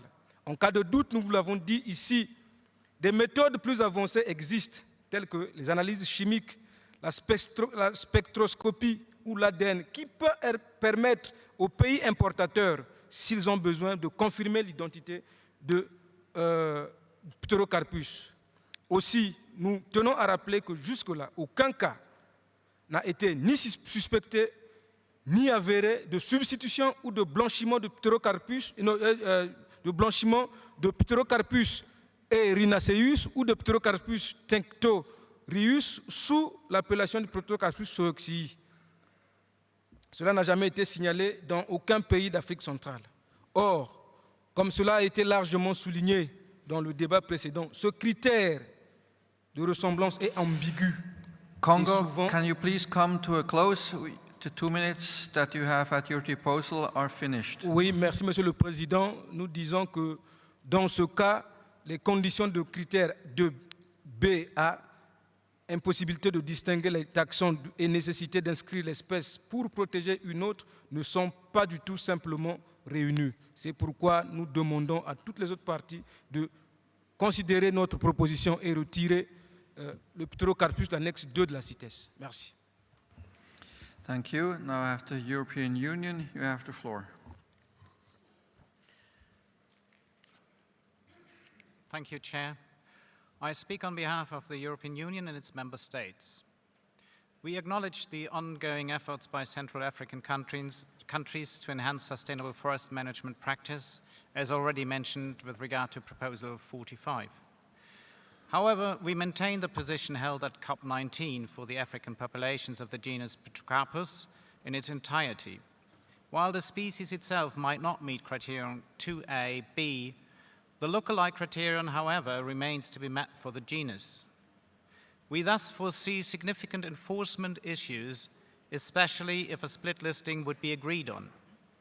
It remains extremely difficult, if not impossible, to distinguish African Pterocarpus species based on wood anatomical features alone and the applicability and feasibility of scientific techniques such as genetic or chemical remains low for enforcement authorities both in exporter and importer countries. In addition, taxonomical works of this genus remains in progress.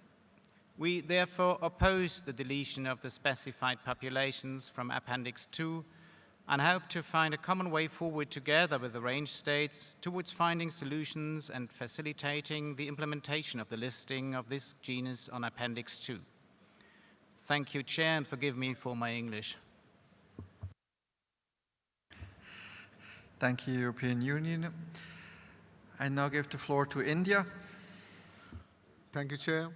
India supports Proposal 47 as recent scientific advances and clear separation of trade routes demonstrate that the species is not at risk of confusion with other Pterocarpus species and does not require continued Appendix 2 controls. Thank you, Chair. Thank you, India. Central African Republic. Merci, Monsieur le Président. Je prends la parole pour compléter certaines informations qui étaient avancées par mes prédécesseurs, étant co-auteur à cette proposition, pour dire que l'aspect informalité forestière dont soulevé concernant la proposition du retrait de Pterocarpus soyauxii n'est pas justifié parce que elle ne concerne pas le segment export qui relève de la CITES. Et à titre d'exemple, en RCA, les exportations de Pterocarpus soyauxii proviennent exclusivement des concessions aménagées situées dans la forêt dense du sud-ouest. Ce qui veut dire que l'aire de répartition est distinctement opposée avec celle de Pterocarpus irinaceus. Dans ces concessions, les titres, les assiettes de coupe, les volumes autorisés et l'identification de l'essence sont contrôlés par l'administration, puis revérifiés au port de sortie avant toute délivrance de permis CITES. Les circuits informels, petites séries rurales et artisanales locales ne touchent pas ces volumes exportés et portent sur des quantités trop faibles. Ainsi, l'informalité domestique ne remet pas en cause la légalité ni la maîtrise du commerce international de l'espèce et ne constitue pas une menace biologique pour ces populations. Pour ces raisons, la RCA considère que cet argument ne peut en aucun cas justifier le maintien du Pterocarpus soyauxii en annexe 2. Je vous remercie, Monsieur le Président. Thank you, Central African Republic. I now have Kenya. Kenya, you have the floor. Thank you, Chair. Kenya does not support the deletion from CITES Appendix 2, the populations of Pterocarpus. We feel there is need to monitor trade data further, in particular on issues of traceability and cross-border trade control, to inform the trends and decision to delist or not in subsequent COPs. Kenya also notes that while the proponents mention tools on identification, it's not clear how readily accessible these tools are for the officers at the border of exit points. Thank you, Chair. Thank you, Kenya.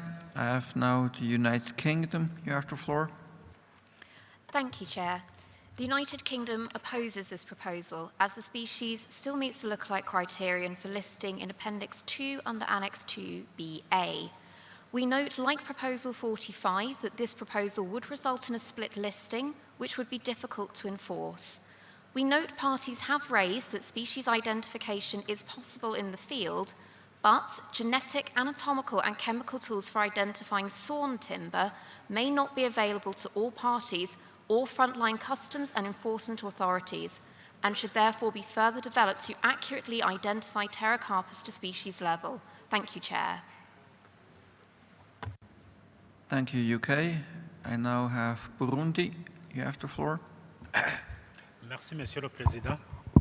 Le Burundi estime que les techniques modernes d'identification, c'est-à-dire les techniques anatomiques, génétiques et chimiques, permettent désormais de distinguer de façon fiable le paddock d'Afrique des autres espèces. L'espèce étant largement répandue, bien gérée, avec des prélèvements durables et une traçabilité rigoureuse assurée par les pays producteurs. De ce fait, le Burundi estime que le maintien à l'annexe 2 n'est plus scientifiquement justifié et soutient la proposition de retrait. Merci, Monsieur le Président. Thank you, Burundi. I have Russian Federation. Да, спасибо, господин председатель. Странами и ареалами проведена важная работа по разработке научных методов, позволяющих идентифицировать древесину данного вида. Это в значительной мере способствует обеспечению соблюдения законодательства и улучшает отслеживание лесной продукции.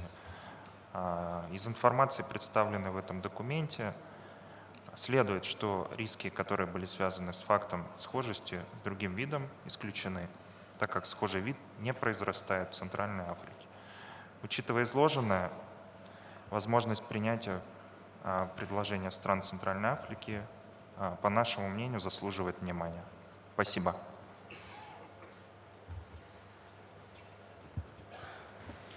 Thank you, Russian Federation. United States of America.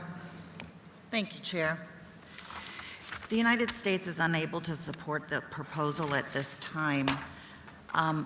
We would remind parties that at COP19, this taxon was one of 6 specifically targeted for international trade. And while the proposal was rather vague on which species it indicated were being included in the appendices for being targeted for trade in Annex 2A, versus criterion, Annex 2B, criterion A. The information that was provided in that proposal indicates that this was one of the targeted species. We would, as we noted previously, species-specific data is really important in any scientific proposal, and the overview of the current proposal indicates that there are 18 million mature individuals in Central Africa, but unfortunately, that assertion is not supported by the data in the proposal or by other information that was available to us. For instance, the population size appears to have been based on a density of 0.88 trees per hectare of trees greater than or equal to 20 centimeters diameter at breast height. But unfortunately, 20 centimeters DBH is a reflection of commercial forestry harvest limits, and it is not a reflection of biological maturity of this species, which all information suggests mature trees range from 60 to 170 centimeters. So for reasons like this, with the lack of species-specific information makes it very difficult for us to support the present proposal, and we would greatly appreciate additional information that's been mentioned here of identification techniques, reminding parties that it is really not very feasible for enforcement authorities at the ports to conduct laboratory techniques. United States, can you please wrap up? Yes, thank you. Reminding parties that timber is very expensive to retain at a port, and there isn't really time to send material out to the lab. Thank you. Thank you, United States. Now I have Côte d'Ivoire. Merci, Monsieur le Président. Chers collègues, la Côte d'Ivoire souhaite aborder cette proposition 47 sous un angle purement pragmatique. Nous savons tous que le Pterocarpus soyauxii est à l'annexe 2, pas pour des raisons biologiques, mais principalement pour des raisons de ressemblance. La crainte était de ne pas pouvoir le distinguer d'autres espèces menacées. Or, le document présenté par les pays d'Afrique centrale fait tomber cette barrière technique. Il démontre que l'identification est aujourd'hui parfaitement maîtrisée par les douanes. En tant que pays ayant porté l'inscription du genre par le passé, la Côte d'Ivoire estime que maintenir une espèce aussi abondante sous le régime de l'annexe 2 est un gaspillage de ressources. Chaque dollar, chaque heure d'argent passé à contrôler une espèce commune de 18 millions d'individus matures est une ressource qui n'est pas allouée à la protection des espèces qui disparaissent vraiment. Nous estimons que nous ne devons pas utiliser les critères de ressemblance pour condamner les pays disposant de ressources importantes. C'est pourquoi la Côte d'Ivoire apporte son soutien à la proposition 47. Merci, Monsieur le Président. Thank you, Côte d'Ivoire. Now I have Mali. Merci, Monsieur le Président. Le Mali apporte son soutien à la proposition visant à supprimer de l'annexe 2 les populations de Pterocarpus soyauxii du Cameroun, de la République du Congo, de la République démocratique du Congo, de la République centrafricaine, du Gabon, de la Guinée équatoriale et de l'Angola. Cette mesure se justifie par les données disponibles qui indiquent que l'espèce ne remplit plus les critères biologiques justifiant son inscription à l'annexe 2 dans les États concernés. Les cadres nationaux de gestion et de contrôle mis en place par ces pays permettent d'assurer un suivi adéquat des populations restantes. La suppression ciblée de ces populations de Pterocarpus contribue à une mise en œuvre plus cohérente et scientifiquement fondée des critères d'inscription prévus par la résolution conférence 9.24 et revue à la COP19. Cette démarche évite une charge administrative injustifiée pour les pays concernés, tout en maintenant les sauvegardes nécessaires pour les autres populations inscrites. Enfin, les pays qui ont été à la base de cette inscription sont aujourd'hui favorables à cette suppression de l'annexe 2. Je vous remercie.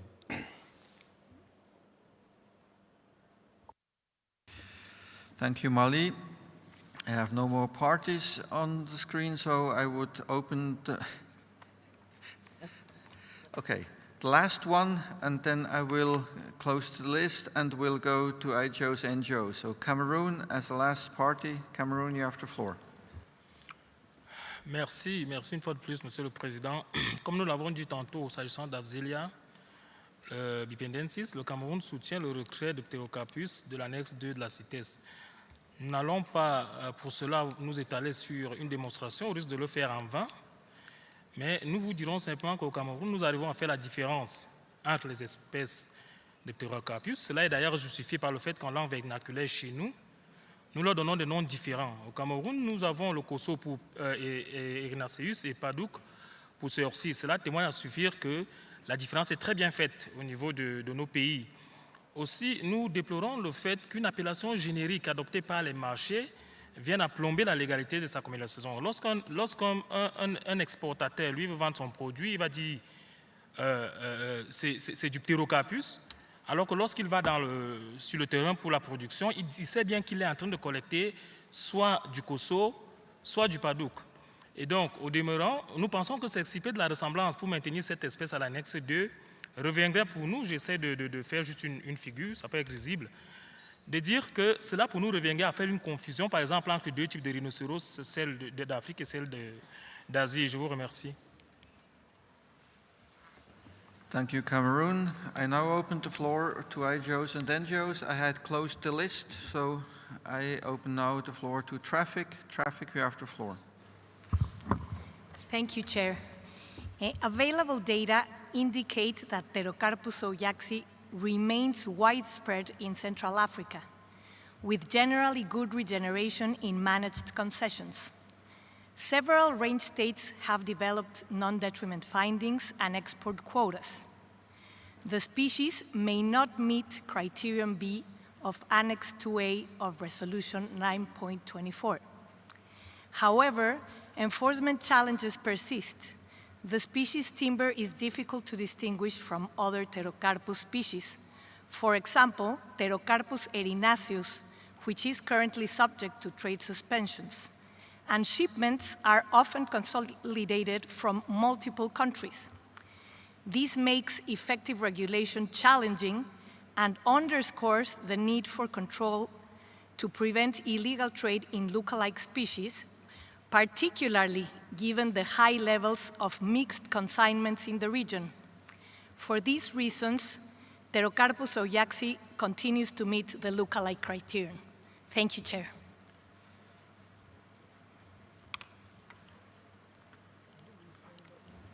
Thank you, IUCN. Now I have ITTO.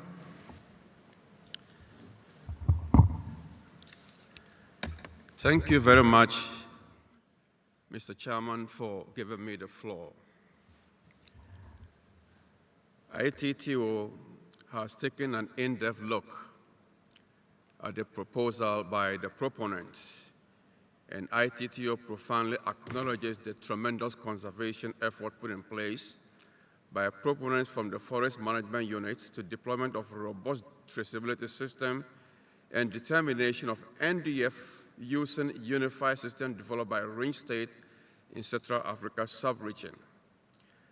ITTO upon analysis of elements provided by proponents seem clear that listing of the species in Appendix 2 do not meet the criterion A or B of Annex 2A of Resolution Conference 924.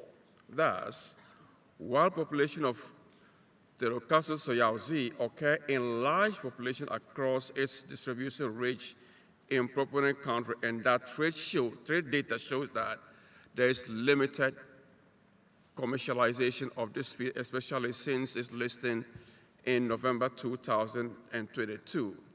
Coupled with robust management procedures at the forest level, management units with traceability system in place in these countries, we think that we would go with the proponent to delist this species from Appendix 2. Thank you very much. Thank you, ITTO. So it seems we have the same situation as with the last proposal.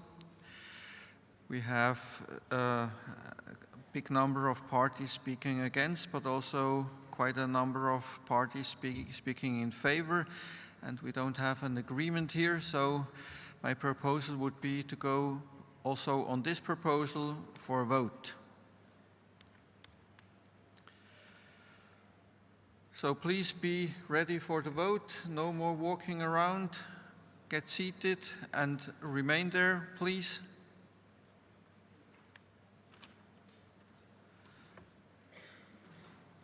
please get seated. Okay, so this is a vote for CoP20 Proposal 47 on Pterocarpus soyauxii paduk. Delete the populations of Pterocarpus soyauxii of Angola, Cameroon, the Central African Republic, Congo, the Democratic Republic of Congo, Equatorial Guinea, and Gabon from Appendix 2. If you vote yes, you support deletion of the populations of Pterocarpus soyauxii from Appendix 2. If you vote no, you are against the deletion of the populations of Pterocarpus soyauxii from Appendix 2. The voting type is normal vote. The vote of the European Union will be cast by the delegation of the EU.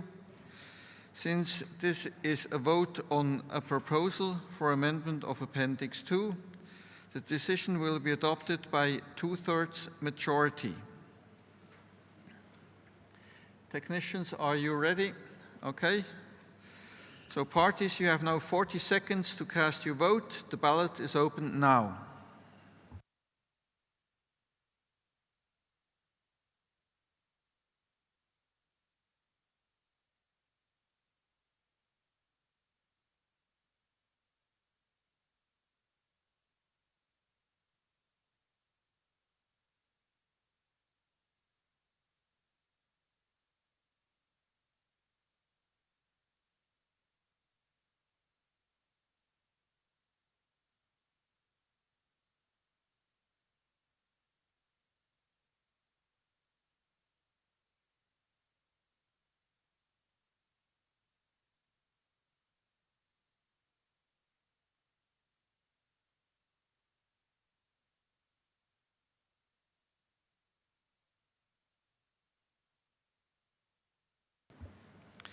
Can you please display the results on the screen?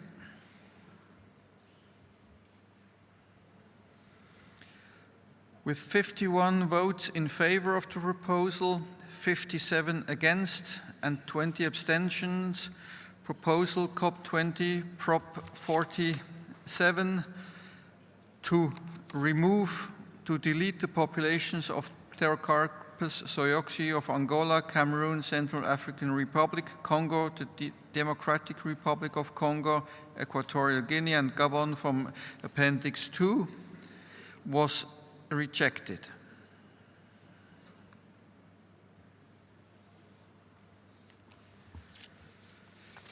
Technicians, can you please display the individual votes on the screen? Thank you.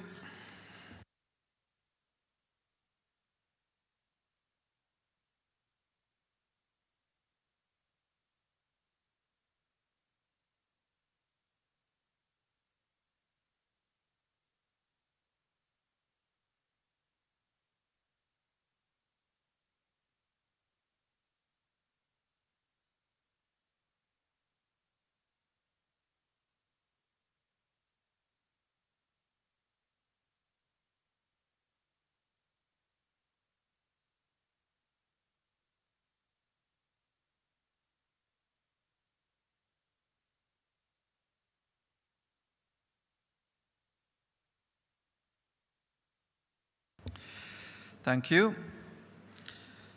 So now we move to the next proposal, which is CoP20 Proposal 49, Podocarpus parlatorei, the Parlators podocarp.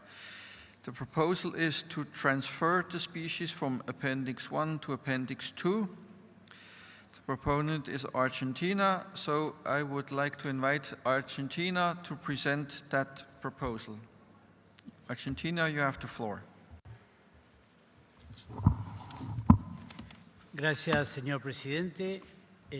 Podocarpus parlatorei se encuentra en el apéndice 1 de la Convención CITES desde el año 1975.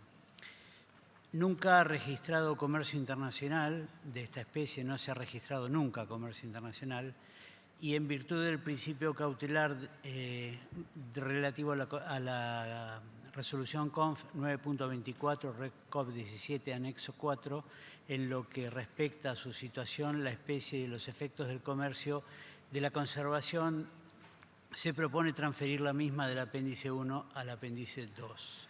La especie no cumple con ninguno de los criterios en el anexo 1, ni el A, ni el B, ni el C de la resolución 9.24.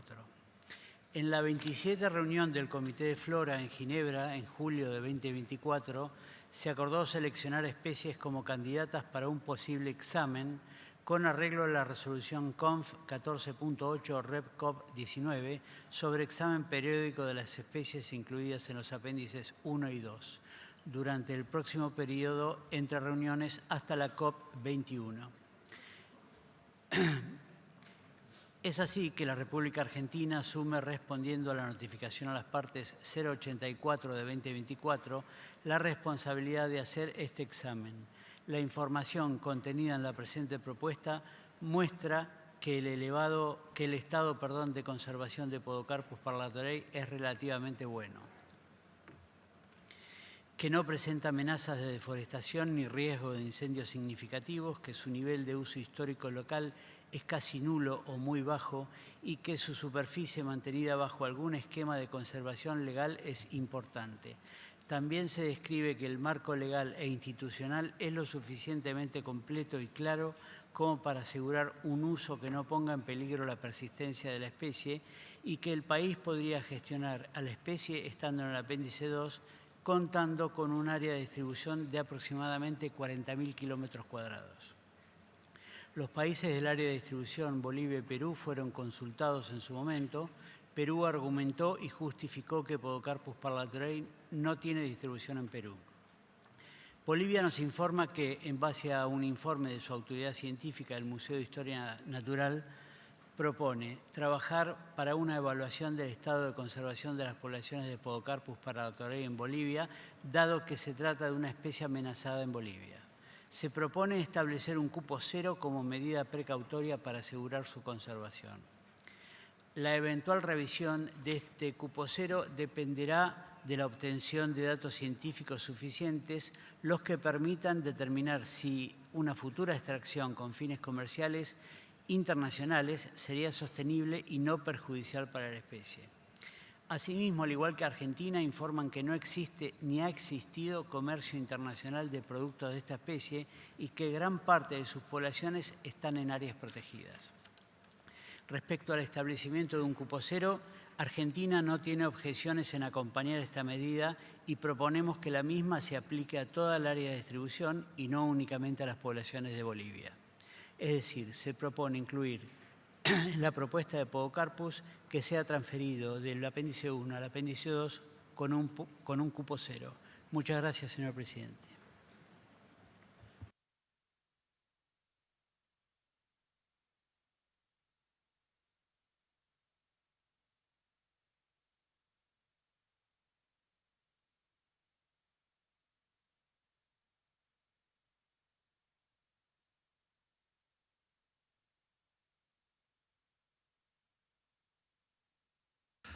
To be clear, Argentina, this means you are amending your proposal to add with a zero export quota.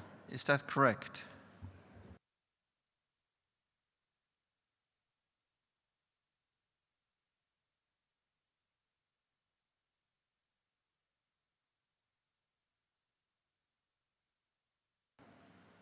Es correcto, señor presidente. Thank you. So what we are discussing now is an amended proposal by Argentina to include a zero export quota to this transfer from Appendix 1 to Appendix 2. Okay, I open now the floor for comments.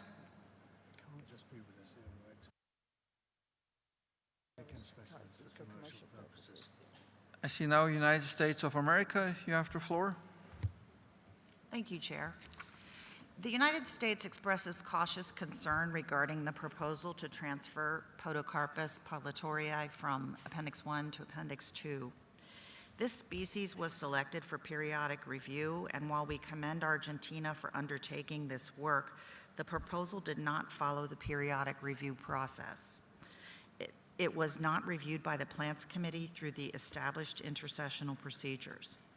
Although Bolivia was consulted, no reply was received, and the proposal lacks information to assess the species status there, meaning that these results cannot be considered a range-wide evaluation of the species. Given these scientific gaps, we are unable to determine that the species no longer meets the Appendix 1 criteria and therefore cannot support downlisting at this time. We encourage continued work through the periodic review process to allow full assessment in the next intercessional period. Thank you. Thank you, United States. I see the European Union.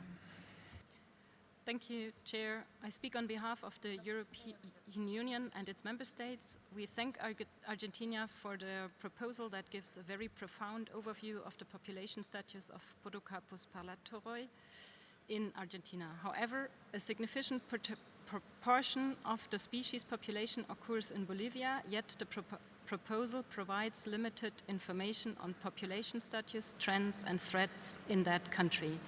Recent studies indicate poor natural regeneration and a near absence of mature individuals in Bolivian populations, suggesting possible local population deterioration. Given the information gap concerning Bolivian populations, the question arises whether sufficient data is available to confidently conclude that the species no longer meets the criteria for Appendix 1 listing across its entire distribution range.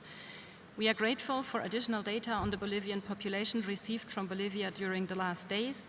We have evaluated them and still have concerns about the status of the population in Bolivia. So despite the good situation of the population in Argentina, we believe that the criteria for listing in Appendix 1 are still met. We therefore do not support the transfer of Podocarpus parlatorei from Appendix 1 to Appendix 2. Thank you, Chair.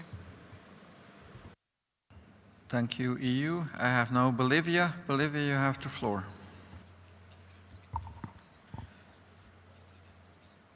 Buenas tardes, señor presidente. Cabe mencionar de que Bolivia, de que Podocarpus parlatorei es una especie endémica de los Andes y compartida entre Argentina, Bolivia y Perú.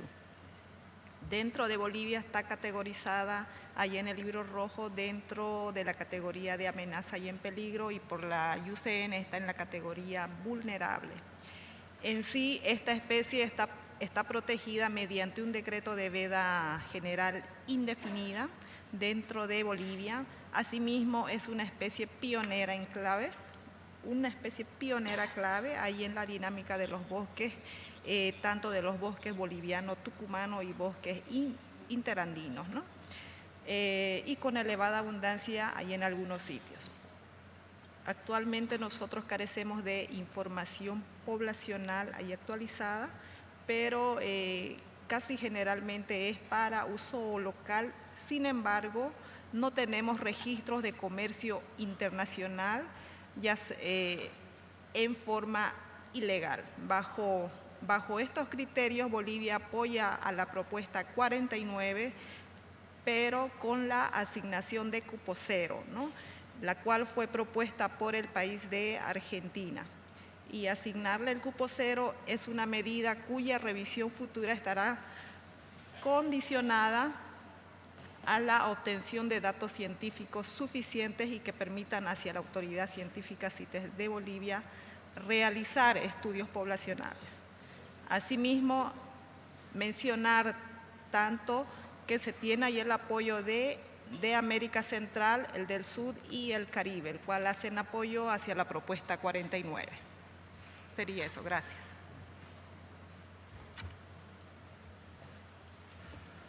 Thank you, Bolivia. I now see Argentina again. Argentina, you have the floor. Sí, gracias, señor presidente. Yo quería mencionar que más allá de que esto haya nacido a partir de un análisis dentro del Comité de Flora, creo que un país puede presentar una propuesta independientemente de eso. Y también señalar que si bien pueden haber algunas amenazas, estas son de carácter nacional interno en los países. Ninguna amenaza de las que está sufriendo la especie responde a comercio internacional. Muchas gracias.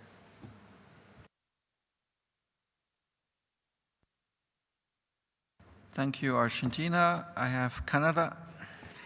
Thank you, Chair. Bolivia, I was wondering if you would be able to clarify that you are also adding a zero export quota for the species. Thank you.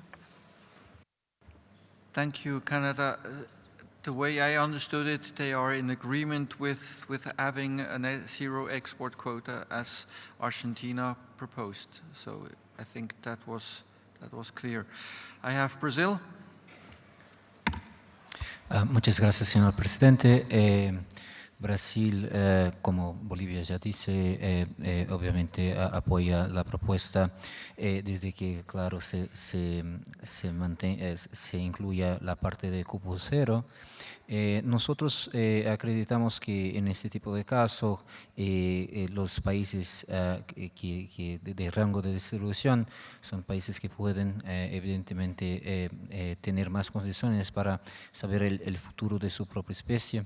Y en este caso específico, como Argentina propuso la inclusión de cota cero, nosotros creemos que sí es una propuesta razonable y que puede incluso aumentar el nivel de conservación de esa especie importante. Entonces, en ese sentido, señor presidente, nosotros creemos que con el cambio propuesto por Argentina, la propuesta sí se torna mucho más viable. Gracias.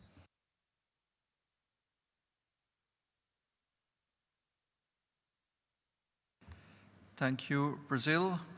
I have United States. You have the floor.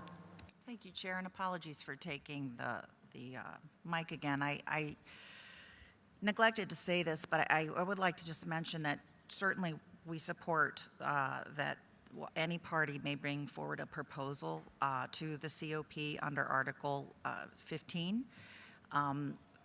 Even so, we feel the present proposal lacks the scientific justification on its own merits and does not reflect the full consultation with all the range states.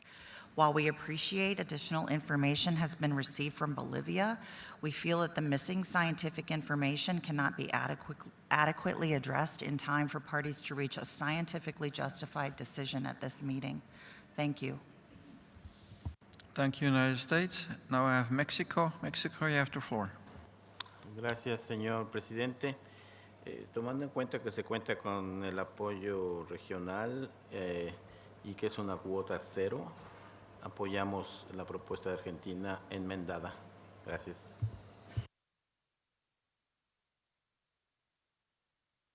Thank you, Mexico. I don't see any other party wishing to take the floor, so this is the last chance for parties. Okay, now I open the floor for IGOs and NGOs. Traffic, you have the floor. Gracias, presidente. Esta intervención es a nombre de la UICN y Traffic. Podocarpus parlatorei tiene una distribución naturalmente restringida, pero es localmente abundante. Y la información disponible no indica que cuente con una población silvestre pequeña ni en declive. Si bien la especie enfrenta riesgos derivados de la degradación del hábitat y del cambio climático, estos factores no parecen justificar su permanencia en el apéndice 1 de acuerdo a los criterios biológicos del anexo 1 de la resolución 9.24. No se ha registrado comercio internacional significativo en casi 5 décadas. Y no hay evidencia de que un posible comercio futuro represente una amenaza para la especie en estado silvestre.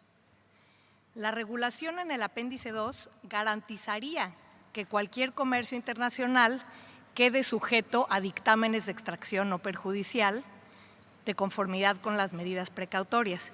Y la enmienda propuesta por Argentina y apoyada por Bolivia de establecer un cupo de exportación cero refuerza aún más el principio precautorio.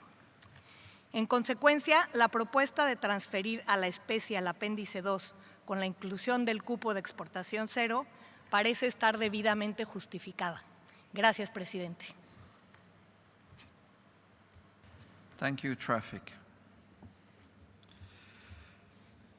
So having heard the interventions, it is my take that we have many parties who are in opposal, so that are not in agreement with this proposal, but we also have the region, the Central and South American region in supporting this proposal. So I think we do have to go to a vote again to solve this issue, because we do not have agreement. So I will proceed to a vote on this matter.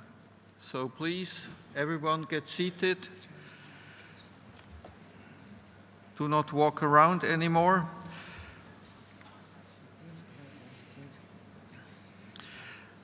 And just to make sure that we use the correct terms for zero export quota. So it will be a zero export quota for wild taken specimens for commercial purposes. That's the way we usually word these zero export quotas.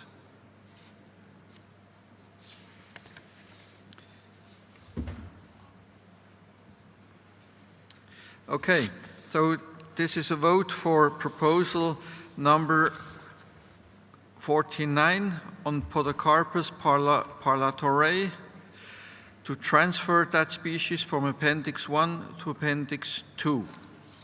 So if you vote yes, you are in favor of the transfer from Appendix 1 to Appendix 2. If you say no, you are not in favor of this transfer. So the species would remain in Appendix 1. This is a normal vote. The vote of the European Union will be cast by the delegation of the EU. Since this vote is on a proposal for amendment of Appendices 1 and 2, the decision will be adopted by a 2/3 majority.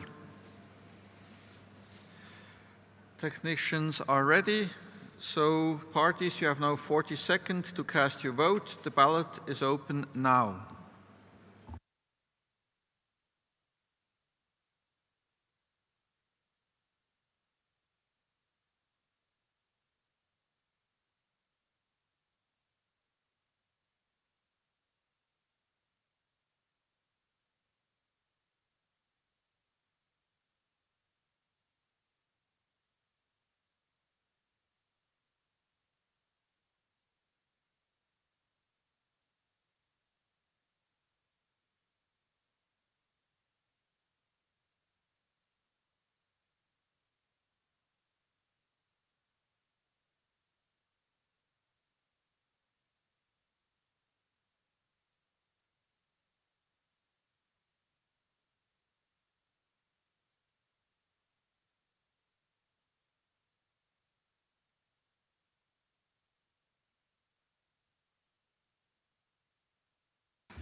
Can you please display the results on the screen?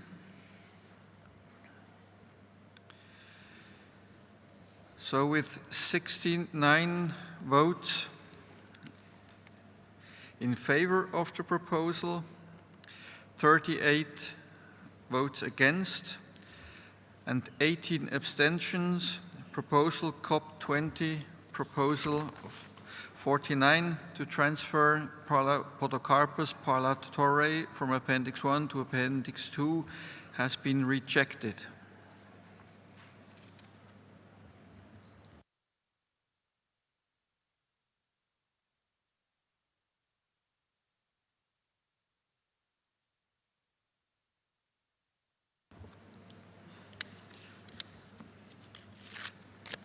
Okay, now can you please display the individual results on the screen?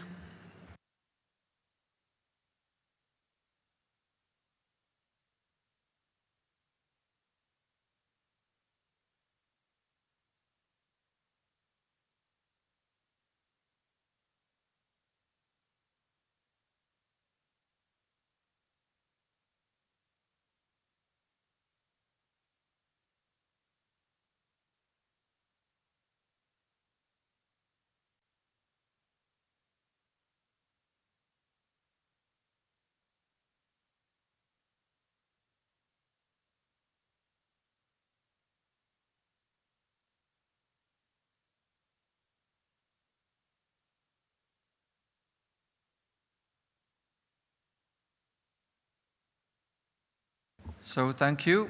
Before moving on to other plant proposals, I would like to inform the committee that South Africa has requested that its proposal be considered later in the working program, which I have agreed to. So this includes proposals 1, 39, 44, and 50. So we will be dealing with them at a later stage. So now we are moving to COP Proposal 40 on Panax quinquefolius, the American ginseng. It is to amend annotation 3 to read as follows: whole and sliced roots and parts of roots, excluding A, manufactured parts and derivatives such as powders, pill extracts, tonics, teas, and confectionery, and B, finished products packaged and ready for retail trade of roots sliced in 1 to 3 millimeter thick, 1 to 3 millimeter thick, derived from artificially propagated plants of Panax quinquefolius. This proposal has been submitted by the United States of America, so United States, you have the floor to introduce the document.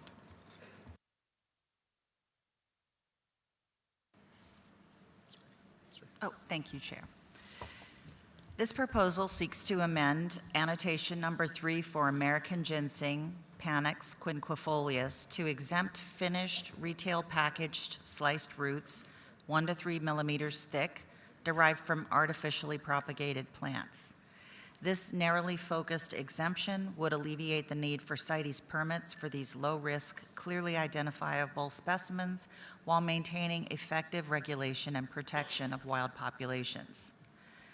This species is a long-lived, slow-growing perennial herb native to the deciduous forests of eastern North America, Canada, and the United States of America.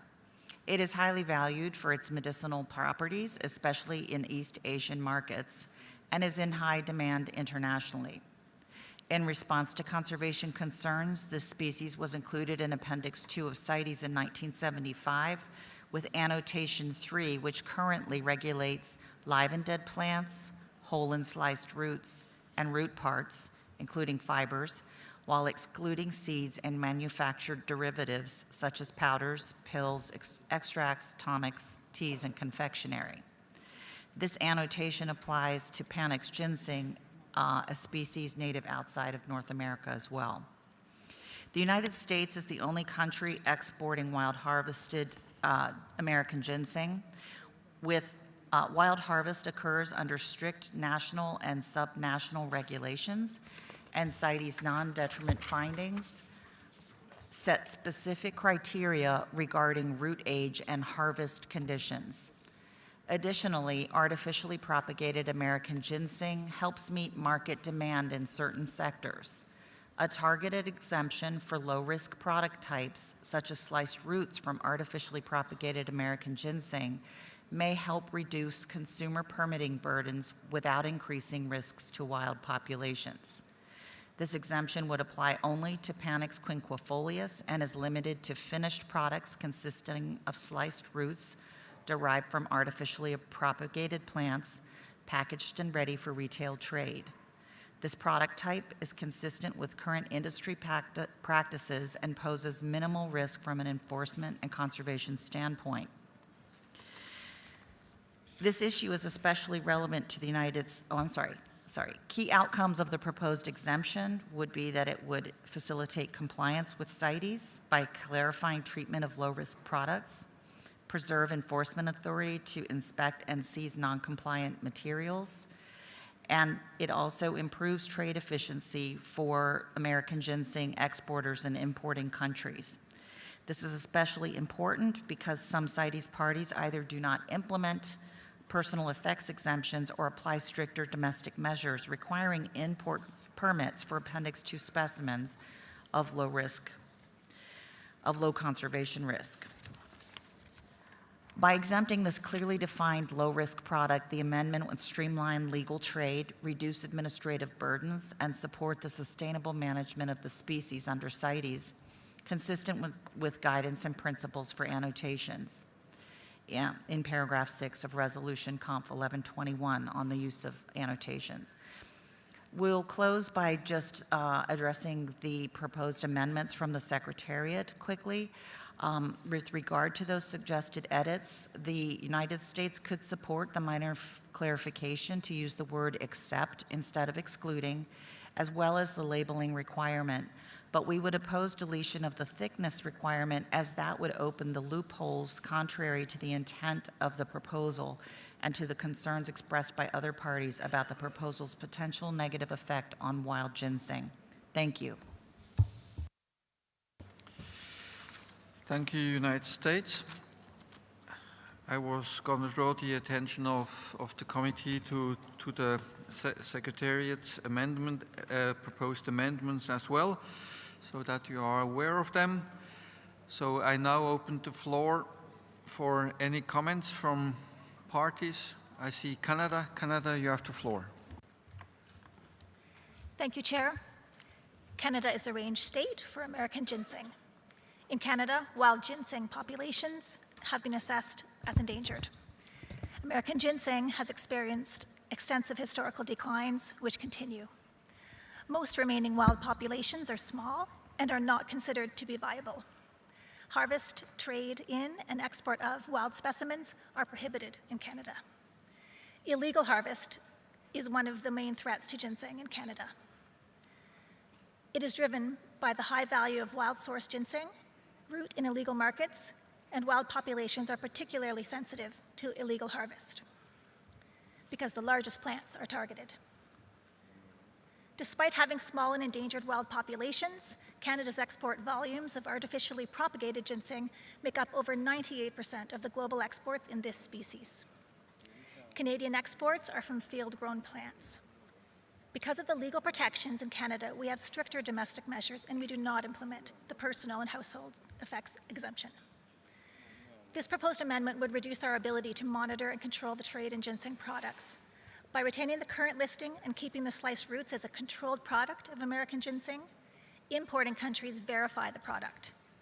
This adds an additional layer of control and helps to maintain surveillance on potential illegal trade for this endangered and sought-after plant. Enforcement officers inspecting packages of ginseng are not able to identify sliced roots as wild or propagated. The smaller the root pieces are, the harder it is to differentiate the origin, because the specific characteristics of wild roots are destroyed during the processing.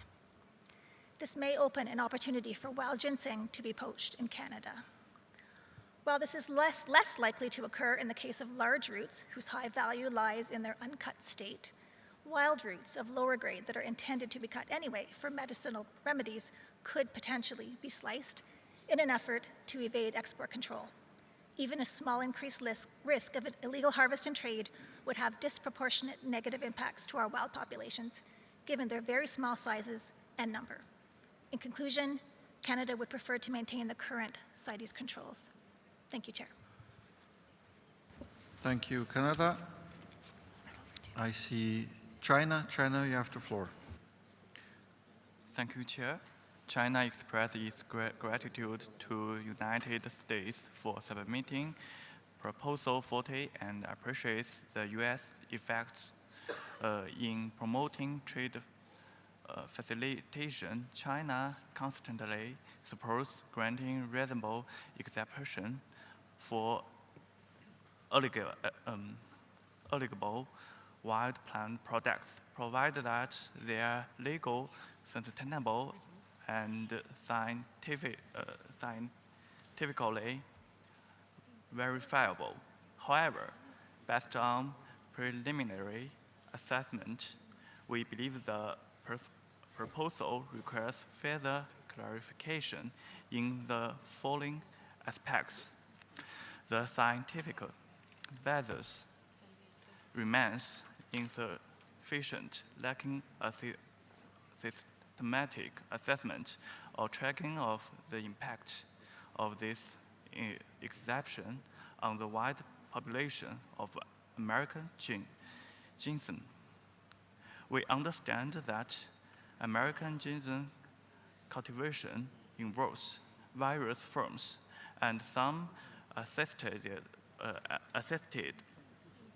production systems are not clearly distinguished from artificial propagation, with unknown risks related to the NDF and LAF, pending the provision of sufficient and credible explanation from the US and these issues. China finds it difficult to support the adoption of this proposal.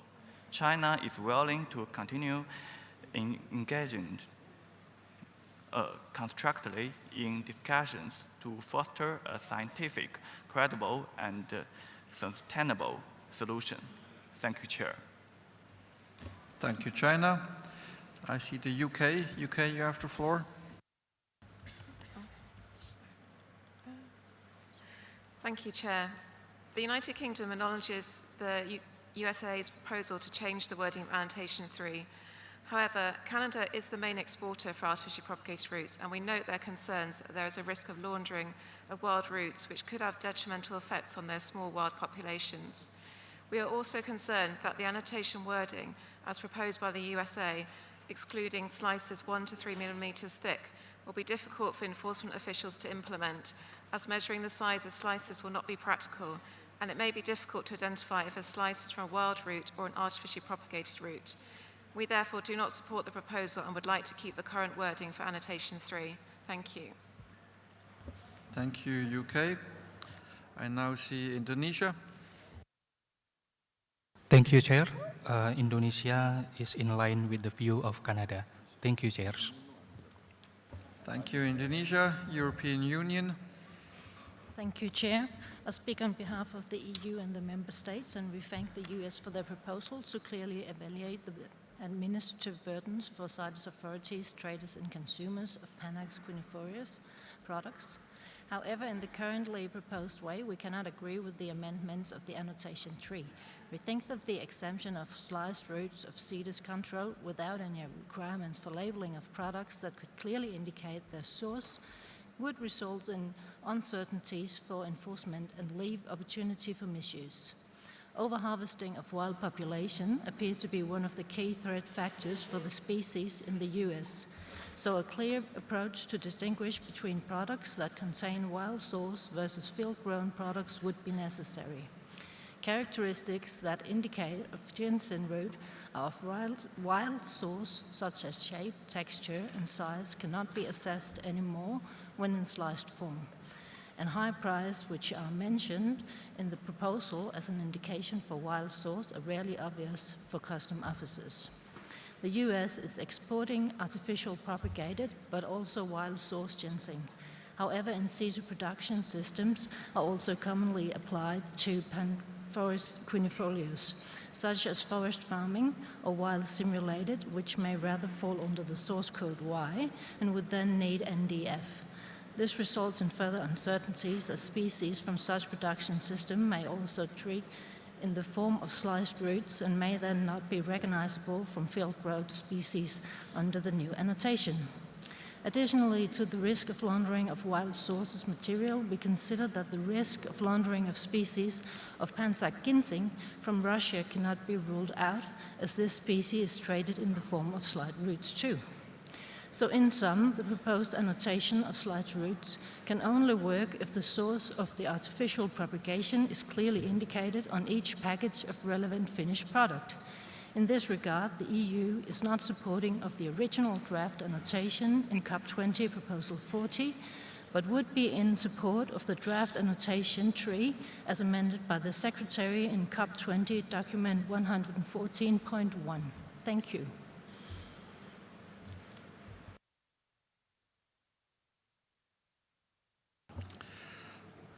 As the last party, I have Central African Republic. You have the floor. Merci, Monsieur le Président.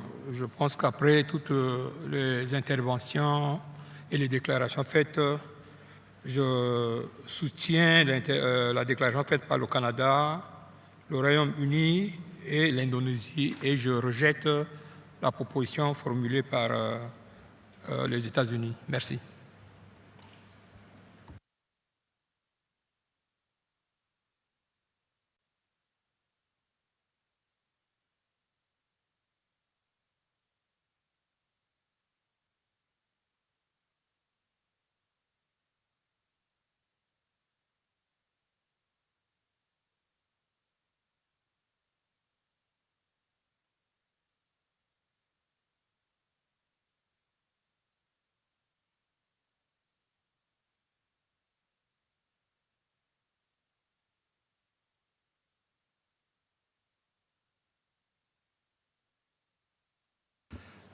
maybe a short request to the interpreters. I think we will need some more minutes to finish this, but I think we will have a solution pretty soon. So can you please give us a couple of more minutes? Thank you very much. So I would like to go back to the United States. You have heard the mood in the room, so please indicate how you think you want to proceed. United States. Thank you, Chair. As indicated, we cannot accept the amendments proposed, fully accept the amendments proposed by the Secretariat, and we're willing to go with the consensus in the room. Thank you. Okay, thank you very much. So having seen no support for the proposed amendment by the United States, it is my conclusion that, that the Committee 1 is not in agreement to support CoP20 Prop 40 on Panax quinquefolius, and therefore is rejecting that proposal.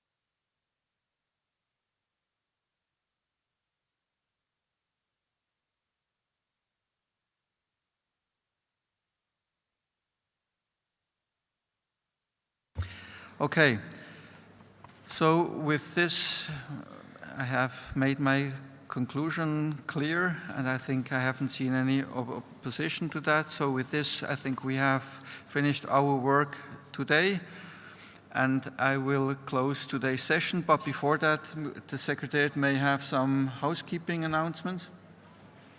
No, we have no housekeeping announcements. So thank you for your cooperation today, and have a nice evening. See you tomorrow.